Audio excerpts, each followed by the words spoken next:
What is up, ladies and gentlemen? Once again, welcome back to the Pubg Mobile National Championship for the Nepal region, brought to you by the Oppo F19 Pro. Woke up your fun with the Oppo F19 Pro.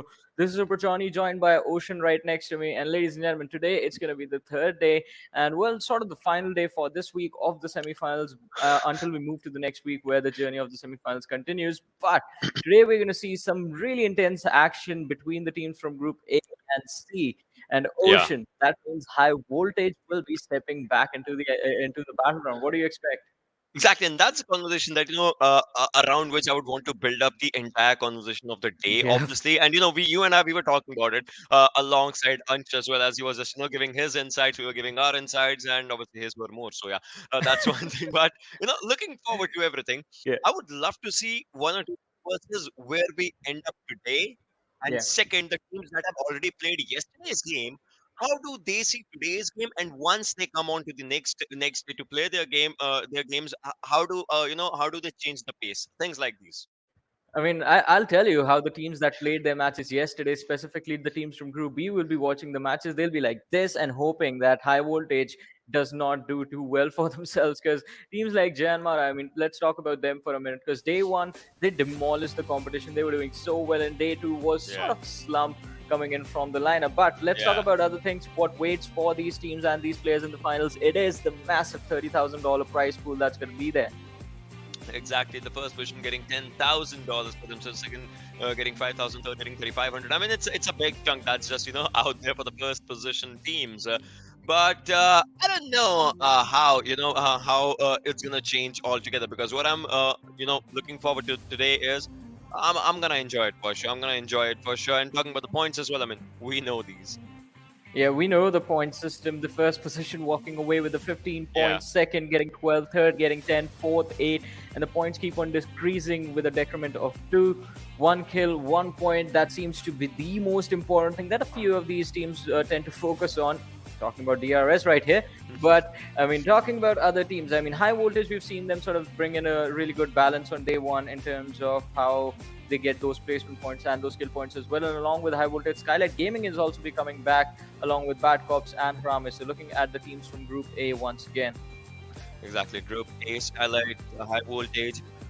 Wayout SATAN Ace. Well, this is a name that I would love to see just drop up some good games today, because they need those points. They need those points for themselves. So maybe today might just be Ace's day to ace the game up. And then talking about Group C, well, Elementrix, Vibes, we saw these teams, right? Vibes is a team that I'm looking forward to as well. XTREME Esports had decent games for themselves. P and Crew, well, one bad game, one good game. That's the way they were going up for. Yeah. But Destiny, well, they started off with the chicken dinner yesterday. Let's see what they do today. Exactly. Destiny sort of had an interesting run yesterday, where the first game and the last game they brought in a decent couple of points for themselves, but the 3 matches in the middle they messed up really badly. So that is also something that we're going to be looking at. But along with that, ladies and gentlemen, the schedule is going to remain the same. We're going to be starting our day off on Erangel, followed by game number 2. That's going to be played on Miramar. Match 3, it's going to be Erangel once again for Sanhok, and game number 5, it's going to be Erangel all the way. So Group A versus Group C, 5 more matches between these teams. And in Group C, there were a few teams that sort of caught our attention yesterday. Teams like Vibes, I mean, doing really well for themselves. Just one day Yeah. of performance, and they're already sitting in the top 7. So them and high voltage, there is definitely going to be a really close competition between these two. Exactly, and kind of similar points. You see 66 for one, Yeah. 65 for the other, 6th and 7th position. So I would love to see, what these teams have planned for themselves today, because obviously A, that's important, B, that needs to be done, and they would want to go for it. And if any team just gets to the top position today, maybe, because just look at this, right? The teams in top 5, they've had their share of 10 games, and high voltage and vibes, they need to move forward. They have share of 5 games remaining. So let's see what these two teams do. Yeah, we're going to see what these two teams will be able to accomplish in the matches that they have lined up in today's matches. And along with that, I mean, I would love to see what sort of a fall are we going to witness from the squad of JyanMaara. Again, I mean, today was not really a good day for them. We still see them on the second position, but they were sitting at the first before we started the matches yesterday. And there was a massive difference between them and the team on the second position. And then 4 games in, JyanMaara still sitting on the first, but the difference wasn't there. And by the fifth game, they were just taken out of the first position. But then as we move 9 to 16, this is where majority of the chunk remains from Group A and C. Team XTREME, Elementrix, Destiny, Skylightz Gaming, Let's Go, Harame. All these names we'll be seeing them in action today. So they will have the opportunity to sort of solidify their position within the top 16. But as we move to the next page, there is that one team that I'm worried about. Team Ace. They will be coming back, but will they be coming back? I mean, with the firepower that they displayed during the quarterfinals, that is something that I'm going to be focused on. Yeah, exactly. But that's well said. I mean, they will be coming back, but will it be a proper comeback of sorts? If we just talk about it, because right now 16th position is with Harame with 35 points, and that team is kind of in the red zone. The red zone area, right? I mean, it might just be one of the other things, and that is that day, the first day was not their day. Maybe today it is. You never know, right? They have 9 points for themselves in 5 games that they played. They need to get past that 28-point marker. If they get there, I mean, it's gonna be an open door for them to just contest. And hey, 2 good games can actually lead them there. Exactly, 2 good games, and you will be able to make it on the other side. You will be able to find yourself in a position from where you can qualify for the finals. But talk about upsets and teams that have been sort of the upsets so far. EKTA Esports and the squad of PN Crew. PN Crew is one of the biggest names, one of the oldest squads Nepal has produced, and seeing them sort of struggling to sit in a qualification position, that is scary right now. And EKTA Esports as well. I mean, during the quarterfinals, again, just like T2K, EKTA during the last 2 days dominated the competition. But in the semis, first day wasn't really the case. Today, both these teams will be again fighting it out the next 5 matches. Let's see if we see them move up in the top 16, or will they just again struggle to be there.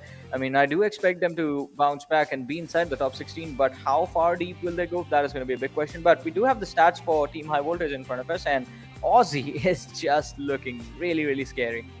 I mean, I just am focusing on Kuni and Aussie's watches. Just think about it, right? I'm a watch person. Are they similar? Are they different? I don't know. Well, talking about the stats, right? Yeah, 15 kills in 5 matches. Aussie with his gameplay is definitely, scaring people out there with 3 KPM right now, which is actually a massive number if you look at the way the matches are going on. 2006 is the damage of Aussie, and a pretty amazing survival time of almost 21 minutes. That's amazing. XTREME, Assassin, Kuni, these lads are here as well. Assassin, I mean, I would want to see this player shine up more and more, because we know what this player is capable of. XTREME as well just pushes himself to the extreme limits, and obviously Kuni out there. But this is what we were talking about, right? 6th position and 7th position, 66 points and 65 points. Well, I mean, 65 and 66. Vibes, they did a wonderful job. They did a phenomenal job yesterday catching up with the rest of the competition in just their first day. And this also sort of we witnessed. I mean, we did talk about this after the last game. Just a 1-point difference between these 2 teams. This is going to be a fight to watch, and let's see. I mean, the first game is going to be really, really important to see exactly how the teams are going to go. But looking at the stat comparison, I mean, even though the ratios in terms of how the fights were taken look pretty similar, it's the average survival time that is the key difference between these 2 teams. Like almost a minute and a half separating these two, 18:57 to 20:37 right there, and that is in the favor of Vibes. So from that, I mean, you can clearly deduce Vibes have been finishing high up in the standings, not necessarily getting all those kills, because I mean, we do know they play with the 3-man roster, but they have been getting those placement points pretty consistently. Yeah, definitely. But talking about everything, obviously, I would love to see how the game actually just comes down to Yeah. us in a while for sure. Because we'll have to discuss about a lot of things, and as we are just going for the discussions, I would say we should go for the game as well. Well, let's fulfill your wishes, my man, and we will be jumping right into the action, ladies and gentlemen. The first match of Erangel, it is live right here in front of us in the trajectory of the plane. It's starting from Miltapau and going all the way towards the George Pole area. Yeah, as you just see, and you told about the flight path. I would say the areas around Primos. I mean, yesterday we saw a few teams just dropping down to the backside of Query, and obviously Primos. Those areas like quite crucial, quite important. But I don't think so that today it might just be the case. We'll see. if a team wants to just change up their drop locations, you can see onto the other sides, well, the teams have started dropping down, where the Lipovka kind of being one of the most potential areas to just drop down and start up with the loot. Skylight's Heaven still on the plane, just trying to mark up the area around Gatta, I'm pretty sure, and would want to just drop down to that area. Trikru's players have dropped down right now. BADCOPS as well. XTREME Esports taking the areas from the backsides of Milta to Milta Park. Good drops for the players. Well, they are going to be good drops for the players, but I'm more worried about the teams that like to drop towards the Georgia Pole side, because this might just sort of result in a bit of a clash in the early stages. But we do have the team of Harame heading towards the northern side once again. And they have decided to go for. All right, I thought they were going to go for a split, but Vic is again moving. Viking is moving with his team, finally Yeah. realizing that it's going to be a risky move, because there is another team that is present quite close to them, and they might just take him out in the early stage. But again, look at this, Ocean. We have three teams, I believe, with just Oh, three-man rosters and an early engagement, and they are going to lose out on gold as soon as the game starts. It is going to be the squad of Trikru Nepal, I believe, picking up that early kill for themselves. no. So there are two, three things right now. This is kind of a similar circle as of yesterday. Remember the first circle as we saw onto the north side of Milta, the zone did went to that area. That kind of a circle, kind of a similar thing. Slipknot meanwhile has a crossbow in his hands. He has a crossbow. The lad has a crossbow and Yeah. he's marking up the angle. Man, I would love to see the stat as of if he takes up a shot, because that's obviously one of my favorite weapons Yep. to just use out. And you can see just he's moving slowly and steadily. All right, he does not have a kill, because when I was I was having high hopes. Maybe he got the first kill with a crossbow. Oh my god, that's gonna be brilliant. But right now he has spotted on the lad. That's gonna be Despot, and Despot. It's really difficult for him. The nade was thrown from the lad, but obviously no damage done. Yeah, no damage dished out. Despot, he can't really go for a long range engagement over now. Right now, he has a shotgun in his hands as compared to the crossbow and the DMR on towards Slipknot. But the rush is going to be there from the players of Trikru. Slipknot, he spots out the opponent, and the information has been relayed. Despot is pinned down. If he can manage to hit just one crazy headshot, oh, the first knock is going to come for him. The second one as well. He takes two players down, but finally he's going to be finished off. A valiant effort by Despot, and maybe this could be the opening that the other players from the side of Ace can actually capitalize on, because right now the fight is a 2v2 situation and it's an early game fight. The other two players from the side of Ace, they've had time to loot all this time while Despot was delaying this push, but that is not going to happen, as Gara and Bunny will be revived and they'll be back on their feet. So Ace, Whoa! oh, this nade is going to be there. He spots Nah. out the very spray. He is going to miss the shots. And I believe this fight is already done and dusted. Ace, they might just lose out on this entire game in an instant if they are not careful. Well, the nade is going to be a good shot right now, but from both sides, the nades are coming. Jumbo, he'll have to look forward to the angle, but the nade was cooked from him as well as he takes down one. It looks like the fight is still remaining, as they have taken it down to a 2v3 situation with one lad obviously just not onto the area. Looks like they don't have the perfect information as of where the players are, but now they've got it on the players. They're just trying to go for it. They patient onto the backside as well, switches onto the AK. Does not have a lot of bullets done. Now the HP bar as well as Jumbo takes down one, but he gets taken down. It's just one player remaining from Ace. This is gonna be bad news, as the page is just surviving. He's surviving now. He moves forward, takes down one, but he gets traded Why? out straight up. Oh, There was absolutely no reason to re-engage after you have lost two players. That was a massive, massive mistake from the side of Ace, and they will be punished for that as well. Trikru Nepal walking over with 4 easy kills for themselves. I have to say, they have lost one player though, but that's not going to matter. 3 players alive and a 1-for-4 trade. I'll take that any day of the week. most of the fights that Trikru took right now, they did not have exact weapons for the fight, right? Imagine, right? Yeah. They had shotguns, they had crossbows and all. And obviously those are good. Shotgun, a weapon like shotgun is really good with close range. So they actually kind of gave up one player, but that actually helped them, because Ace, the 2 players of Ace, they tried to push pretty close to them. And shotgun, close range, you know it, right? So Yeah. that kind of just actually helped them in their own favor. Well, Assassin looks like he's giving his M4 to someone. All right, that's Cooney. He's trading it up, and he better be good with kills, because M4 is a pretty good weapon. Yeah, it is going to be a good weapon. And Cooney also has been one of the players from the side of team who isn't really who he's looking like he's in a good form right now. So I believe Cooney and Aussie, if you are able to provide them with anything that makes their fights easier, makes it easier for them to actually shoot at their target. just do it. It is supposed to be a default decision for the team, but they need to do it as quickly as possible, because look at that, the squad of WS, we do see them closing in from the right, and maybe Wayout Satan is going to be followed by the players of High Voltage pretty soon. But this is an eastern circle. We do expect a shift towards the northern side soon. So maybe towards the side of Farm and Milter, that is where the cluster of the teams are going to be forming in the next 2 to 3 minutes. In a while, for sure. Yes. We'll have to see how that happens. Well, P and Crew, they're coming up from the sidelines of Severny. Obviously, that's where the drop down. They might as well meet the players of Harame if they're just coming down from that area. Or if we look onto the southern side, well, BADCOPS, they love to go to Nova Rapna. They did go there, but now crossing the bridge. Oh, John, do you think it's going to be a challenge for the lads crossing the bridge? I think so. I mean, it is. I mean, right now there's this one team on the other side that is going to be BADCOPS, and even they are positioned towards the side of Nova Repnoy containers. So it's going to take them a while before they move towards the bridge area.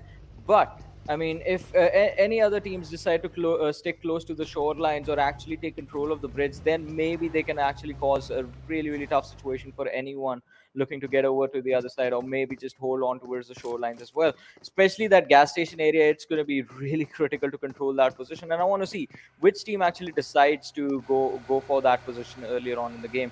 Right now, most of the teams, although, are sticking quite close to the center and towards the western side of the circle. So I believe it's going to be a while before we see any scuffles happen in that position. Definitely, it is going to be a while. We just talk about those things, But now the players have started moving. Obviously, movement is important. That's what the players and the teams are looking up for. And look at this, teams from Team Harame, they are moving forward. But right onto the sides of Prison, you see one lad from Yep. Trikru, and there are teams around that lad. This is a tough situation. This is a tough spot to be in. Yeah, it's definitely a tough spot to be in, as you said, and we have seen sort of a massive fight in this position a few days ago as well. But Yeah. let's see, Harame, they have the high ground for themselves, and they seem to have their opponent pinned down, and it is going to be Slipknot. But here's the thing, here's the tricky part: if Harame do not engage in time and Slipknot actually reveals the information to his teammates, and they get into a position to provide a cover fire, the opportunity is going to have it will have slipped from the hands of Harame right there. They can right now at this moment just charge and get that easy kill for themselves and walk away. If Slipknot, if the other lads from the side of Trikru get there in time, then things might look a lot different. But Cinemarts, look at them. So this is quite interesting. They were actually in a position to sort of sneak up on the players of High Voltage, but they're deciding to stick on this high ground. Yeah, they definitely are deciding to just stick onto the high ground for themselves. But talking about the high ground and low ground, this is again we talked about it, right? This fight, it's important to be at a really good angle and an area, because if the circle goes down, you know what happened yesterday, right? The teams that were at the higher ground, they were facing problems because the players that were, even if the teams were with four-man squad, the Yeah. players that were individually on the lower ground, they were actually putting up a lot of pressure. So it depends. Now it obviously depends on where the circle goes right now. Kind of an even shift, obviously marking most of the territory of the middle island. So teams from the southern side, that's bad cup. Obviously, they'll have to move in. Meanwhile, Wayout Satan's Shinx actually just gets taken out right now. Obviously, he has been knocked down. It looks like Harame, they are also taking up a fight as MR5 does take down one. So all in all, slow and steady, the fights are happening. Yes, slowly and steadily the fights are happening. And look at that, bad cops, they finally decided to move up to the bridge area. And I believe, since, as we did talk about, if anyone is trying to control the shorelines, they might just be able to put up a lot of pressure on the squad of bad cops. It looks like that is exactly what's going to happen. But over on the other side, High Voltage, as I said, Cinema Arts sneaking up on the squad. They will find the opening. And I believe one of the players from the side of High Voltage has been taken down. It is going to be Mooney, who has been finished off. XTREME, he's trying to see if he can get to a safer position, but he has been spotted out as well, although no shots were taken. But look at this, look at the radar right there. High Voltage, they are split up right now. Aussie and Assassin are heading towards the east, while XTREME is falling towards the west. And the team being split up in sort of a manner means there is going to be absolutely no support, no cover fire available to these individuals if they get into a fight. And along with that, EKTA Esports, they have them spotted out, so they're going to be putting up a lot of pressure on the squad. Definitely, the pressure is gonna be there, and right now as well, just like you talked about the teams and the squads, you can see the cluster just forming up around the areas of Milta. It's not exactly kind of a cluster, but obviously the teams, as you can see, Ekta, right? They have so much of an area to play around. I mean, one player is on to the other side of the road, one player is on to this side, one player just around one of the houses. Like teams have good areas. High voltage, the players I would say in this kind of a situation are kind of away from each other. They can sandwich Gante, but I don't know if that's a stretch of a thinking conversation, or maybe a conversation to have, because right now Gante, he's kind of yes and no. In both the ways, he's sandwiched amongst the players of Yeah. same team that actually don't know that a player is there. Well, as you said, he is sandwiched, and if they are not going to be aware about his position, and maybe they try and take a charge towards him, he can sort of surprise them, and it is going to be a really unpleasant surprise. But over on the other side, I mean, this city right now is definitely going to be targeted by a lot of teams in Ekta. Since they are split up as well, they're going to try and control as many positions, gatekeep as many teams as possible. Look at this. Gyante now taking a few tap shots with the scar towards the players of Cinema Arts, but they were, well, quite comfortably behind a lot of cover, so none of them are going to connect.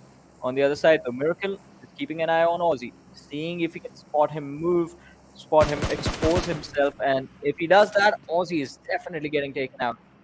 Yeah, definitely. But right now, I mean, as of now, we just talk about the game. Johnny, we've seen just one fight happening. You remember the Yeah. early fight that obviously just took down one whole squad, and that was Ace only. And after that, we haven't seen any fight as such happening. Right now, Vibes, the players are trying to take up a fight against PM Crew. As you could see, Malik was just shooting on to the areas where Ayush was. Spirit as well is shooting down onto someone. Probably alongside MR5, then maybe they have spotted down a few players. We'll have to see how this fight goes on, because I'm pretty sure it's against PN Crew again. And the circle actually forms around Skylight, which is a good thing, which is a very good thing. Well, it is definitely a good thing, as you said, but let's see how it is going to work out. Skylight Gaming towards the side of farm, and the players have gone for a 2-2 split. I believe even though if the circle is on them, it's going to be really difficult for them to actually take any fights or to contest a position against any squad. But look at this, Extreme. He's hiding inside that small little shack and this sort of tool booth right here. The players of Ekta, he hears them on the other side of the ridge. That is a scary situation to be in. That definitely is kind of a scary area to just be in, but extreme, yeah. He obviously no, they've lost just one player, so the rest three of the players, they are just here, but obviously extreme might be having someone pretty close to him, so he's just gonna keep about it. Mr. Yozu, all right, Elementrix was rotating around from the Potato Hill area. They reached to the lower side of the zone pretty easily, pretty early. That's a really good thing. But now, just look at this. I mean, CJ has been spotted down, the Leon onto one side as well. So it looks like the players are still scouting down their opponents, and once they find an opening, they're gonna take it. Just like Extreme got down and Ekta, they get a kill. Well, Ekta, they will be able to pick up that free kill. And as I said, since the players went for a 1-1-1 individual split, there was no Oh, opportunity for a cover fire. But Leon just trying to take a shot with the sniper on his opponent is in fact going to take a massive hit himself. And it is not going to be that easy to take down the players of Elementrix. But over on the other side, it is a fight. Like, he's taking on players of Cinema Arts. One knock waited from either side, but this is going to be the second one. what? Gary finding the opening for his teammate. Cinema Arts, they're going to try and wrap this up as quickly as possible. Over on the other side, Team Destiny are also in a bit of a scuffle themselves. Look at that, the page, he's completely pinned down in that shaft, and it is a 3 versus 1 situation. Cinema Arts, they might be able to get this minute for themselves, taking the shot on the opening. The page is going to carry, taking a lot of damage. The patient is low carry. He is not worried, but his teammates are going down as the patient is going to find Sky, but that is all that it is going to happen from the side of Team Wow. Extreme, as Extreme do end up getting wiped out, and Cinemarts, they survive, all 4 players still alive. CJ and Sasuke both did a 1v2 1v2 on their opponents, a pretty brilliant one. Just think about it. One time it was Sasuke who was trying to create a flank, and CJ took advantage. Second time it was the other, the vice versa happened. That happened brilliantly. But now moving on forward, you get this fight happening. Oh, this is the battle of Goliaths. If we talk about Elementrix and Skylight. We'll love to see, the turnaround of this fight. But right now, a revive is being given onto the sides of Elementrix. Let's see what they decide because they'll have to move inside the circle. And once they start moving in the open, Skylightz Gaming is looking. Well, as you said, I mean, start moving in the open, Skylightz Gaming will have their eyes set on anyone who is going to try and challenge them. But let's see if it is going to work out. Over on the other side, the Whites look to control the center of the circle. And again, the three-man roster is one of the most deadly teams you can come across. But over on the other side, I mean, one more team that we will have to keep an eye out on is going to be the two-man lineup remaining from the side of high voltage. But right now, Skylightz Gaming in a fight of their own against the players of Elementrix, and Chari committing the entire spray on the window, not going to be able to catch anyone. As of now, no. But let's see, how things just go as Chari is pretty close to Elementrix's players. Obviously, Elementrix they did try to just go move from one area to the other, and now they are kind of in the bounds of Skylightz. But is it going to be, fruitful for the team? That's one question. Wayout SATAN and Zod, meanwhile, just, rotated pretty close to the players of Skylightz as well. Skylightz, well, they are unstoppable, but Elementrix knows where the exact full stop just comes down to the line. So we'll have to see if that happens right now. As Inception, he knows Shari's location. He is just lying down now to take up a top TPP of the angle, and obviously just to keep himself safe. Those two things very important onto the fights. Sus moving pretty close to his own teammate Liquid on one side, and it looks like he has spotted on Shari. One mistake, and Chari will be taken down. Oh, he was so close. Is so close to taking him out, but Chari still survived. But over on the other side, Spicer from the side of BADCOPS is going to be taken out as he's going to be blown up. But Zod, along with that, is going to be destroyed with a grenade from Assassin from high voltage. Inception, look at him just positioning himself quite close to the window, just trying to use the TPP free look and try and get as much information as possible from the other side. But this is a standstill situation. They have to realize this. Absolutely no way either of these teams, even after the knocks, can actually go for the charge on the other side. And it is going to be really tough to get a finish and a squad wipe as well. But why we do see them on the kill feed quite a lot. Chari is finally going to be taken down by Liquid. Really wonderful spray being connected. Liquid took a lot of damage in that situation, so he's going to have to use the first aid. And let's see if Chari will be getting a revive anytime soon. But is this the actual opening that Elementrix needed? Because you see right now, everyone wants to rush to Chari's location. I mean, from his team, in order to give up a good revive. Obviously, that's important. And for that, obviously, Dalian is going to stay on the top angle so that he can just, give a good cover if that is needed. And now Skylightz Chari, he's getting up a revive. But Joker, look at this. He's unfazed by what's happening behind him. He's just looking on to the other direction. If some team wants to come for a gatekeep, that's a good decision. But now as the zones are shrinking and we'll be seeing the new zone move forming up, 10 teams will have to look forward, but Dalion takes down Sus. That means both the teams are ready to engage. Meanwhile, on to the other side, Vibes, but the players are just out here. Looks like Destiny is something that is a team that they're choosing up to take down right now, but it's not going to be that easy. But Mr. Yuzu coming up, trades from all the sides.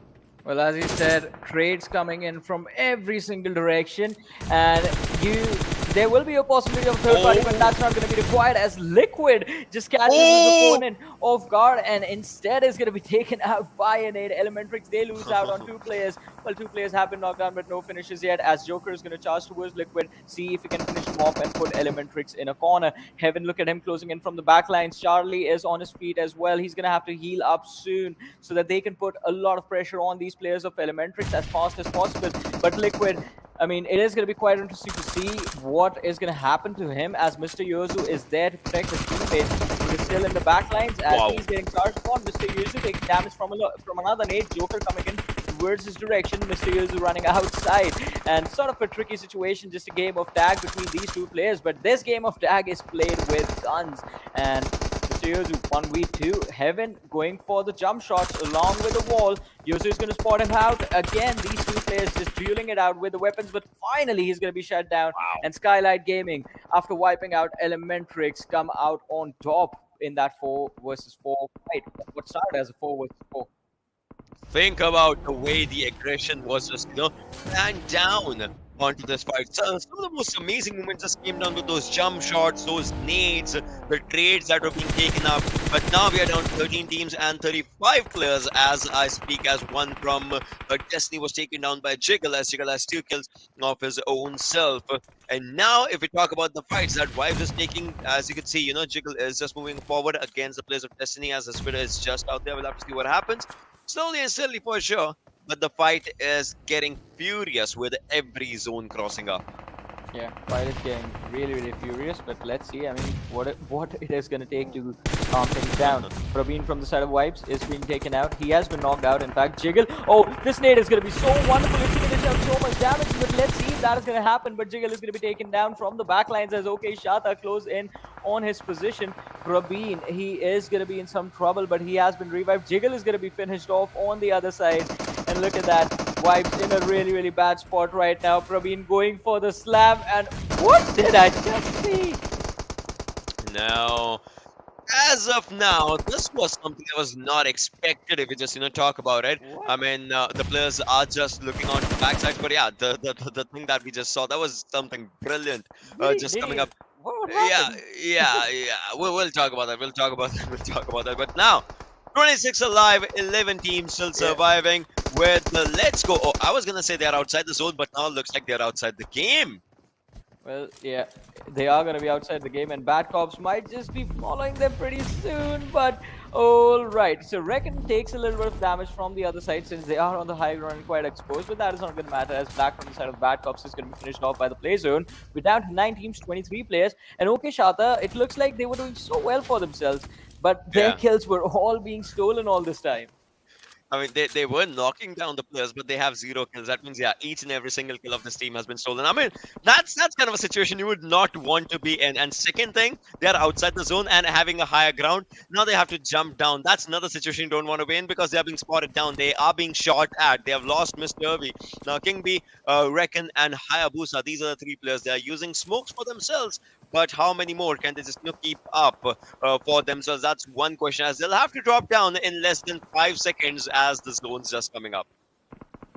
Well, as you said, the zone is going to be coming up, but playing from the edge right now just might be the thing that xACEx needs, since there is a lot of pressure right up ahead of them. And the first team they have to deal with is Team Destiny. This is some next level styling, Ocean. Just driving in reverse. Hayabusa still managed to. Oh, he almost made it. He almost made it. Had he made it to the other side alive, I would have given him a 10 on 10 for style right there. That's the new thing I just started. Style points for every single player, but he got kicked out, so he gets like 5 points. I mean, I would have loved to see Harry just, made it onto the other side, but now we're down to single digits on the team markers as 7 teams surviving, 16 players alive. Vibes still with 1 player, and they somehow managed to, have their 1 player just alive. Trikru also goes down 6 teams, in which Wayout SATAN, they have 1 player knocked out and 1 surviving. Well, Frankie will be taken down by Heaven as Skylight. They are looking really good. They have 2 players though, but 5 kills. They're starting up with the numbers. Well, they are starting off with the numbers, but the one number everyone needs to focus on right now, it's going to be those kill points. And in terms of that, it is an amazing bounce from the side of Cinema Arts. They have 7 kills. This team is doing really well in comparison to how they were playing yesterday. And it is really interesting to watch. I mean, yesterday, in one match, it was just 1 lad from the team, 3 players from the team showing up. So now all 4 players are here. They're doing a pretty phenomenal job controlling this southern edge of the circle. And since most of the teams are ahead of them, they will just end up fighting each other out. But the one team that they have to worry about, it's going to be EKTA Esports. But over on the other side, Heaven from the side of Skylightz Gaming, just trying to see if he can toss a nade far towards the players of Team Destiny. If that connects, Team Destiny, they are going out. They definitely will be if that connects again. But now, Cinemara is a team that is obviously impressing us a lot with all the players surviving. Obviously, EKTA also has all the players surviving, but Cinemara has those skill points for themselves. They're obviously gonna just help them for sure. Kevin now going on with the 1 more nade, just trying to use that 1 more nade. But look at Sasuke, his helmet is, his vest is kind of damaged altogether. That's just a difference that it just makes up, and Destiny gets out of the lobby. Now, Wayout SATAN Vibes are those 2 teams that have a single player surviving for them as Heaven's moving up forward. He gets shotted up. He gets shot up from the backside, and now he'll just have to find up a good cover. Well, let's see. I mean, they will have to find good cover for themselves, as you said. Oh, wow. Jante, the man is on fire, takes down 2 from the side of Cinema Arts, and in an instant, the entire team might get destroyed. They peeked from the same position, and the man just aimed in the corner of the smoke and just started spraying his heart out and got those knocks. And well, they will be able to capitalize on those kills. XTREME Esports, that was such a lucky spray, Ocean. Exactly, that definitely was a good lucky spray coming up. But now again, 4 teams, 8 players alive as Wayout SATAN also makes up their mark out of the lobby. And this is where the game just changes, because Cinema, they had the players for themselves. Now all of a sudden it's just one lad remaining. Just think about the way it is. Skylightz Gaming, it looks like they don't want to just give a fight so easily. As you can see, the players are just out there, but take the numbers advantage that this team has. But look at Vibes. Is Malik gonna go for a backstab? I would love to see if that happens. Well, let's see if that is going to happen. But I mean, this has been a habit with this lad. Even yesterday, Yeah. the entire day, he was just like, all right, my teammates are gone. I guess I'll just go for the point. He's so Yeah. close, he spots him out. He has seen the player of XTREME Esports, but he's so focused on getting all those placement points for his team. In the meanwhile, Skylightz Gaming, Joker is also going to be finished off. That means Heaven is going to be the last player surviving for the team. And he's going to be taken out. Now it's going to be a 1v4 situation for Malik. And we know what happens when it's a 1v4 in the end, out in the open. Malik might just he might as well just like go in the blue zone and just deny the satisfaction to the players of XTREME. Yeah. But if he spots someone, it might just be a good knock and finish. And I think Maybe. like he's just gonna Wait, what? use it for it. Well, no. What? It's a What? 1v2 all of a sudden. How did that just change? No, that is a nightmare for most of the teams outside the zone. A 1v2 situation. Malik, if he gets just 2 kills, those 2 kills is something that he needs to get. But is he just looking at the right direction? Well, it looks like he has spotted down one player and spots down the other one as well. Miracle, he just wants to take him down. Yes or no? He spots down, shots down, takes on one. No, he's on low HP. He's on really low HP. Miracle as well as Malik from both the sides. The fights is happening. But Malik, what is happening in the situations? He gets taken out. That was almost a mistake, Johnny. That was almost a mistake. I mean, Malik was in such a wonderful position in the end. He made sure that one of the players was going to be low enough that he's going to be out of the fight. And I mean, oh man, XTREME Esports. Now that is just overconfidence all the way to the very end. Ocean. They went out in the blue zone and then they Molotov each other to get knocked out and finish. No. I mean, they thought. I'll tell you one thing that happened. Obviously, they thought that the last player is behind that the shack, that area. So they knew the Molotov. They never knew that obviously, you dig a hole, you fell into it. That is kind of a situation. But oh my god, it was almost a mistake that could have cost them the match. Obviously, they had the man advantage. I don't think I'll be able to stop laughing every single time I think about this. That was just hilarious. I'll tell you one thing. I know right now our counterparts are also just discussing the same thing. Obviously, they are discussing the same thing. We know Mandeep. He's gonna laugh till the show is over. That lad. A good guy, but no. I mean, laughs a lot. Laughs a lot, but good guy. He's a pretty amazing guy. But let's talk about the amazing performance we just saw. Not from XTREME Esports, from Cinema Arts, because XTREME, I expected them to sort of play this way, but I'm sort of surprised that they started doing this quite late again. I mean, just missed out on one day entirely. But Cinema Arts, now that is an impressive recovery. They got 7 kills in that game and a decent amount of placement points as well. That definitely is a pretty good recovery. We just talk about it, but again and again, it's just one thing. And that is Cinema at one moment they had all 4 players.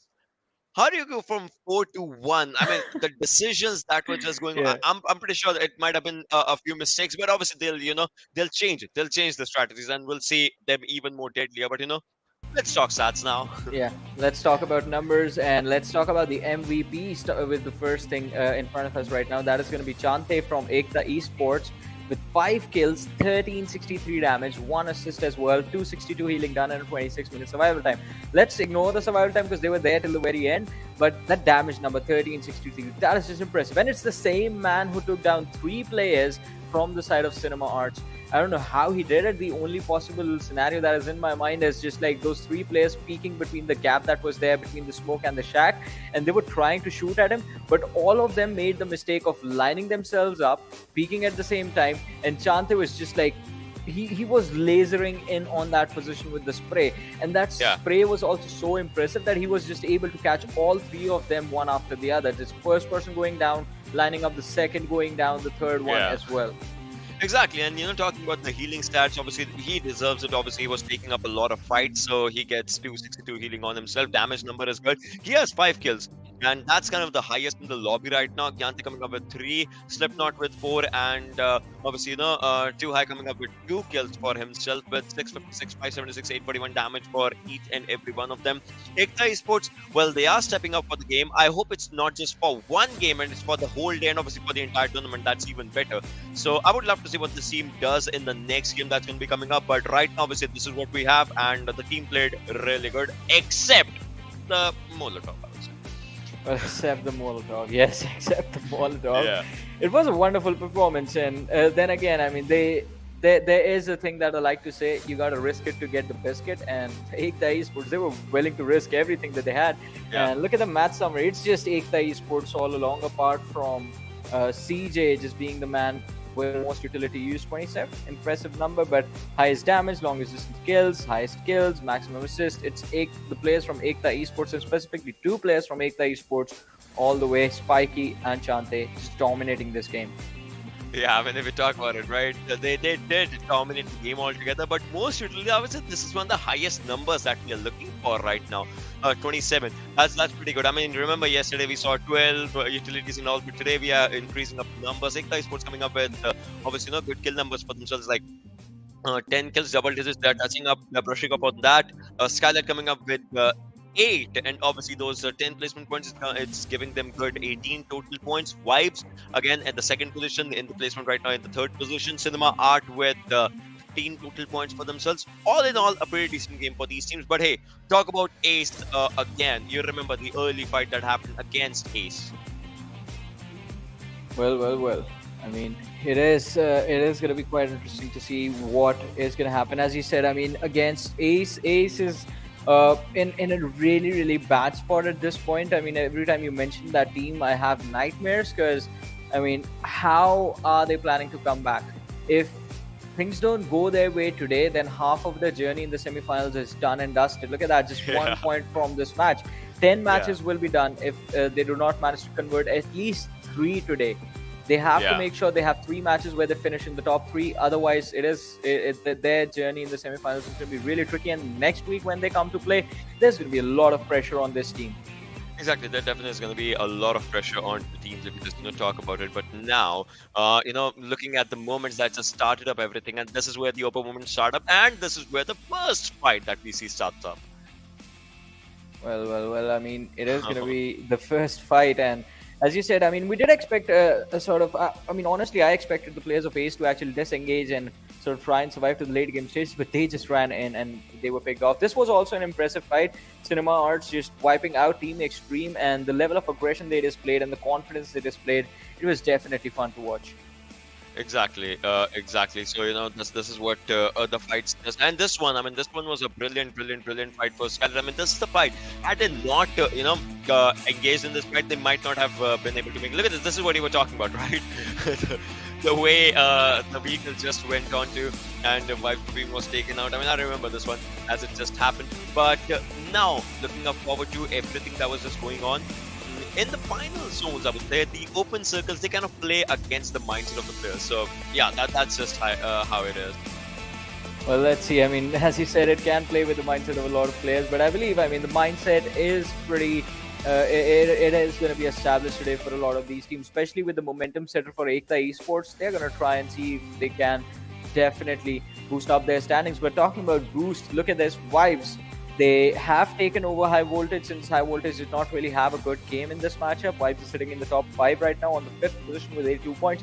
And I believe the next challenge for them, it is going to be to take the position away from T2K and PWP Esports. And I mean, they can take on PWP Esports in just one match. And then in another one, they might just be able to take over JyanMaara as well. Let's see. Yeah, let's see. Let's see. Obviously, we'll have to see how that just goes down. Vibes just coming up onto the fifth, and that too without a chicken dinner. I mean, that just just shows the way this team has been playing. Skylight again onto the eighth one, high voltage. So 82 points for vibes and 70 for high voltage. It's kind of a difference though, but vibes with another good game can actually surpass T2K. That actually cements them in top five if they do it in the next game, and then obviously they don't have to worry about anything. Yeah, I agree. I mean, then they don't have to worry about anything, but that is definitely going to be a challenge to get themselves into that sort of a position. I mean, but over on the other side, we do see EKTA Esports making a comeback. Look at that in the top 13 with that one wonderful performance, 20 kills, 29 placement points in total as of now. But on the other side, I mean, there is a fall off coming from CampToWin, KINGsNepal, and Aayo Team Ts. Yes, 9, 10, and 11. How low are they going to drop? That is going to be a big question. Since Wayout SATAN, even this match was a bit shaky from their side. Team Destiny also sort of a shaky performance, so it's going to be a bit of a challenge for them to actually climb up and see if they can remain in the top 16, or maybe, I mean, the best place to want to be right now is going to be the top 8 by the end of the day. Probably if that happens, right? Top 8 obviously is even better. Top 16, it can be worked out, but obviously then you have a few days to just think onto your strategies and come back even stronger. But talking about going stronger, Ace. I mean, I would love to see what this team does next, because we still have hopes for it. We still have like one good game can actually maybe just reset the momentum and just push it in a good direction probably. Well, let's see. I mean, one decent game, as you said, it is going to push them in a really, really good direction, and they need that push. They desperately need that push. But another Yeah. team we have to talk about it is going to be the squad of Let's Go. I mean, this is a team that was sitting in the top 8 during the quarterfinals for a long, long time, and again, I expect them to play the same way. But let's see if that is going to happen over on the other side, though. Again, not a good performance, not a good match for the side of PN Crew, just sitting on that second last position, on the 23rd position in the overall leaderboard. Man, it's a weird spot for a team like that. I'm pretty sure even Ansh was talking about it with Mundi for Yep. sure right now, if you just talk about it. But yeah, just like you said, not a good sighting right now, but obviously the teams know what's good for them. They know what should be done in the right direction. They will do it. But now, if it transition from the previous map to the next match altogether, I don't know what might as well just come our way, because every team that there is, they are just looking forward to a really really good match, be it one or twice, but why? I mean, they are still consistent and in a really Yeah. good way. Yeah, vibes, they have been consistent, and I mean, as you said, it is a really good way, but it is sort of also a matter of desperation for them, since last player survives every single time. But let's see what is going to happen in Miramar as the match is live, ladies and gentlemen. Yes, it is live already, and we're going to be jumping onto that plane right about now. Here is the trajectory. Yeah, talking about the trajectory from Toriyamada to Ladriela, we see it just looking up forward to it, and if we just talk about it, well, probably in a while, obviously, we'll be seeing, Yeah. where the team's actually landing. Yes, there it is. The team's just dropping down. The players is dropping down till the sides of Ladriela. You see a cluster actually dropping down onto the north side. I think from actually Campo Militar to El Azhar, we're going to see a high density gameplay altogether. Well, let's see. I mean, as you said, I mean, it is going to be a different thing altogether. But Ace, I believe they are going towards Campo Militar, and again, dropping towards extremities like that means you're going to go for a slower approach to the game. For Ace, I believe they have to pick up the pace. They need to take those fights just like they did the last time, but be a little bit more smarter about that. If you lose out on two players in a fight, disengage, fall back. If you do manage to find an opening with your one Yeah. player just getting two knocks, charge in. Don't second guess yourself. Run in, take those lads out, and well, you will be able to capitalize on a position like that. But over on the other side, I mean, we do see a very good spread of the teams towards the northeastern part of the map, although the circle has decided that it's going to move towards the southwestern side. And I believe, Ocean, what do you think? After a long time, will we get to see a Chumacera circle? See, as much as you wanted, I would say this time even I wanted. But if that happens, look at the advantage that high voltage will have. It's their drop, it's their location. But hey, Johnny, Lost is the biggest city in the entire game, Yeah. completely empty. Yeah, I mean, I believe it's empty for now, but maybe there will be a few teams Maybe. looking to head in that direction. Although it's going to be a big journey. I mean, go all the way towards Los Leones and then come back. Hmm. That is going to be a questionable decision, but let's see if anyone will be seen making that decision. But over on the other side, I mean, again, so don't really see any teams in a position from where we can expect an early collision. So I believe we're going to be off to a slow start on Erangel again. Yeah, probably that's just the way, how it should be. But right now, if you just look forward to it, you can see La Cobreria is also kind of cluttered with one team. Obviously, that's Destiny. So I would want to see how they just enter inside the circle. Obviously, they have 2-3 areas for them to just move inside the circle. If that happens, that's going to be a good thing. But from the backlines of Hassan Del Patron, you can see MR5. One lad. Obviously, his team is onto the backside, but one lad trying to push in, that's going to be one thing. And if he pushes from Junkyard to Lost Lunas, they can have a good hold. But look at Wayout SATAN, all players in their own vehicles already. Yeah, all players in their own vehicles, and those vehicles, we know the importance of those vehicles in this map, specifically for creating the cover out in the open, where I believe majority of the fights can actually happen in case the circle heads towards the Chumasera side. So it's going to be quite a big decision to see how the teams are going to go for those rotations. But again, the three-man, well, all right, yeah, the three-man wrecking crew in front of us right now. That is going to be the squad of Vibes. I was trying to come up with a good rhyme for their name, like a three-man roster. What do you have in mind, Ocean? The Terminator Trio.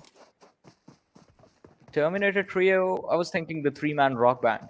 I mean, if it's like the Fantastic Four, Terminator Trio, the Deadly Duo, I mean, Let's go with the Terminator Trio. That sounds better. And for some reason, just like the Terminator saying "I'll be back," that is, I believe, exactly what Vibes say before they get taken yeah, out, and they're back in the next game in the top 3 every single time. I'll be back. Drives over the opponent, gets taken out. Like that did happen. I mean, I'm not Yeah, saying anything, but yeah, that did happen. But yeah, hey, it did happen. the team is doing brilliant. I would say. I would want to ask the audience if 3 players are remaining. What would you want to call them? And maybe if we get something in Nepali, we can just work out. So that obviously I'll have to ask Punch for it because I'm kind of lost in translation. I know a bit Nepali here and there, but not exactly. Uh, I mean, we're gonna have to catch him after the game and see what we can come up with for next week. Come on, man. Maybe by मेरा maybe Nepali by. ठीक था. मेरा नेपाली ठीक था. All right. So, did you learn anything else from him? I can't say those words on stream, I would say. But yeah, moving forward right now. Just Uh, throwing under the bus right off the bat. Nice. I like. no, I mean, we did have the conversation. I mean, so what happens is, he and Mandeep talk a lot of things in Nepali. I just sit Yeah. there. I'm like, yeah, okay, yeah, okay, brilliant. I'm learning. I'm learning. I just don't know what they're saying, but I just try and memorize it, and then I speak it. It sometimes makes sense, sometimes doesn't make sense. Sometimes they laugh at me. I don't know, but that happens. I would just say. Well, I mean, stuff like that is going to happen, but let's talk about what is about to happen or what might just happen in this Yeah. matchup. As let's go. Team sitting on the 17th position right now, just 11 kills. Total points are 37. So I do expect the team of Let's Go to actually, well, let go of the whatever is holding them back inside of this match and try and attempt for a Yeah. comeback. But let's see if that is going to be a possibility. Okay, Shata, this team has been really interesting. I mean, Yeah. inconsistent but interesting. I mean, Johnny, this Yep. tournament, I love the tournaments like this just because of one reason. That is, they kind of bring the interesting out of the players. Just think about it, right? Teams like EKTA, teams like Shata, teams like Ace, teams, they just bring these teams out just so that we can just monitor the amazing Yeah. gameplay that's just there. And obviously, we are looking for the next national champion. It might just be one of these teams because these teams are showcasing head-to-head collisions, good collisions with bigger names as well. Yeah, definitely. And I mean, it is going to be quite interesting to see, as you said. I mean, what the ceiling for in terms of skill for these new lads is going to look like. I mean, they are going against some of the biggest names we have seen from the side of Nepal. DRS, time and time again, going on the international stages and doing really well for themselves. The squad of Vibes, T2K, PWP, JyanMaara, all these are really big names. And what these new lads are capable of, well, we are just about to find out. And imagine one of them actually walks away with a trophy. We're calling themselves the national champions. That is going to be such a massive boost for these players. That definitely is going to be a massive boost for these players if it happens. Obviously, we'll have to see, which team gets it up for themselves. That's kind of a long shot, and these teams will. I mean, these all of these teams have amazing capabilities for themselves. So Maybe in a while we'll see about that. But right now, what I would say is, happening, and that is every team kind of is just trying to get their best gameplay, and it's kind of still a good start. But hey, with every day moving forward, the competition is getting more and more fierce, and that's one thing that I would just love to see what at the end happens. Well, definitely. I would love to see as well what's going to happen in the end and how we. I mean, before that, I mean, we're going to have to definitely move to the finals, but let's Yeah. see. Uh, I mean, we expected a slow start to the game, and that is exactly what we're witnessing right now. Everyone is going to be trying to move towards the western part of the map. I'm sorry, and I mean it's not going to be easy because Chumasera. The reason we like that location is first of all, lots of big mountains facing each other. Second of all, not enough cover on those mountains, so you will be forced to fight your way out. And third of all, we love chaos. Yes, and we are harbingers of chaos, and chaos is going to be brought right now by the players of Let's Go as shots are going to be taken on towards Liquid. He did take a bit of damage, but oh, Elementrix instantly falling back. They don't want to make any mistake right now. They want actually, Kale to come pretty close to them. They want him to be in the open, and then they want to just hunt him out.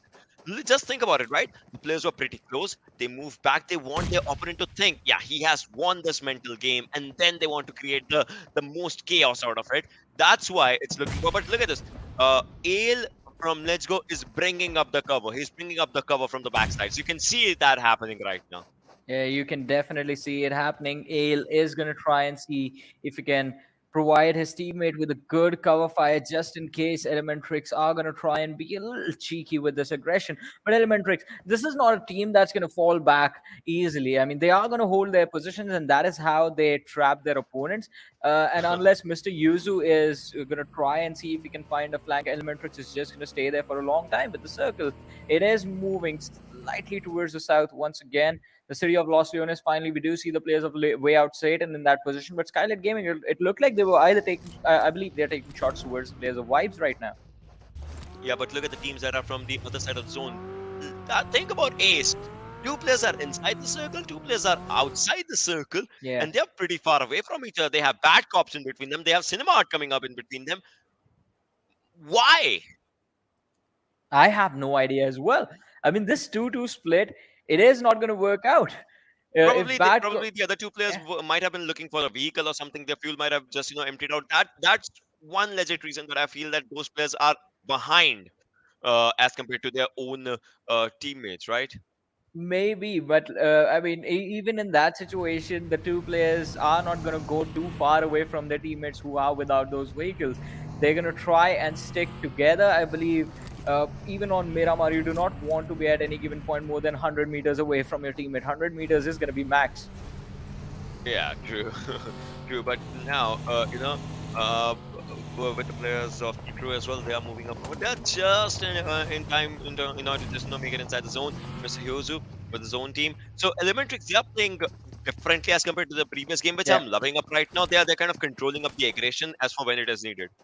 Yeah, exactly. I mean, controlling the aggression is going to be quite critical to survive those team fights. And again, Elementrix, they always rely on this strategy. They're going to sit behind those covers and wait for the opposition to get into as bad or of a position as possible for Elementrix to capitalize. Even the last time we saw this, what they did was just like fall back onto in a fight on Miramar only yesterday. They just fell back, waited in a depth for the opponents to actually peek over the ridges, and when they peeked, Elementrix was already prepared for them, and they got the easy squad wipe. Even right now, that is, I believe, exactly what they're going to try and do.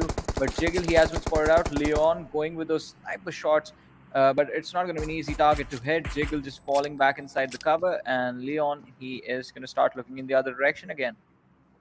Leon, he definitely is looking at the other direction, but this is where Elementrix and Skylight. I mean, they did have a fight previously, and in the previous game, if you remember, and in that Skylight did come up on the top. Now again, it's kind of with obviously Fish and let's go just coming up into bounds as well. So I would love to see what this triple threat actually gets. Let's see. I mean, what this fight is going to result in. I mean, it is at a complete standstill for now, though. Elementrix, Let's Go, neither of them being able to find an opening that they need. Skylight Gaming on the back lines, and Skylight Gaming are distracted with the players of Vibes behind them as well towards the center.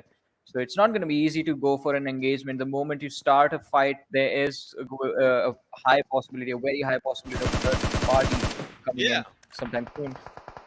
Definitely, definitely. There is that possibility that happens. But right now, look at the players of Harame as well as they are trying to take down the players of Destiny. They're just trying to dish out the damage. Nothing are the ordinary just coming up here as the players are just out there. Spirit moving on to backlines again. Slowly and steadily, the players are trying, but it's not exactly helping them as they are just kind of not exactly but wasting up their ammo as well. Now Gyante is trying to take one player down and looks like he has spotted down one. That's a good knock coming up on Reckon. Now I would want to see what Okeshata actually does because it looks like they're gonna leave one player behind as he will be taken out. If not by the players, then by the time itself. Yeah, I agree. It's not plays then by the time itself. But Liquid, look at this. He's going to be called out, taking a lot of damage from the back, but that's not going to matter. He's going to find an opening for his team as one of the players from the side of Trikru Nepal is going to be taken down. Liquid, he has the first aid on him. But let's see. I mean, it is going to be quite tricky for Trikru to recover from this as another individual from the other side is going to be taken down. And Elementrix might be opening things up with the very first squad wipe of this game. Trikru Nepal, just one player surviving. It's not going to be easy for them to actually make it out alive of this since Gara is also quite exposed and he's going to get into his vehicle, try and see if he can get away. Let's see if that is going to happen. We will have to see if that just happens up or not, as players are just trying to find out good areas for themselves. Right now, Gara is in a lot of trouble. It looks like it. A good spray, regular spray can actually get them, but no, the reload comes in. But Inception actually takes him. That was a good confirmation coming up. 4 defeats coming into the hands of Elementrix. It looks like Gyante is trying to take players down from Okeshata as well. The nades are dropping up, and the nades are doing their job. Well, the nades are doing a wonderful job. Okay, Shata losing out on their player, and Gyante, I believe, is going to try and go for a finish. But no, they're prioritizing their rotation. They want to get inside the circle as quickly as possible, and that is the safest option. So, EKTA Esports, they are being really smart with how they want to approach this game. Not getting too greedy is just the right thing to do in the situation. Exactly, that's just the way it is looking. And Gyante again, he has started moving up, but the zone is kind of a villain right now. He has to move quite a lot of distance inside the circle, as the zone does not seem to be pretty close to him. But Joker on the other side does take down one from PNC again. This fight has started as Skylightz Gaming is looking really good. They love to take up the fights. They love to take up those chaos for themselves. Joker, the knock did come in, but surprisingly, obviously the finish did not happen. And surprisingly, as of now, we sometimes see Skylightz Gaming getting 1 or 2 kills for themselves. They don't have a single kill. Obviously, they will start up the numbers for themselves, but when is the question? Like, when will they start up getting those kill points? Well, that is going to be a really big question, but let's see. I mean, as you said, when will they start getting those kill points? It is going to be quite important for them. But Skylightz Gaming on the other side, it looks like Joker has spotted a few of the individuals from the side of Team Extreme, but in the backline, Stone is going to be taken down. Liquid being traded out as well. So it's going to be really tricky for Skylightz to go for a revive on Leon, and his HP was really low. So I believe he's going to be finished off at Skylightz Gaming.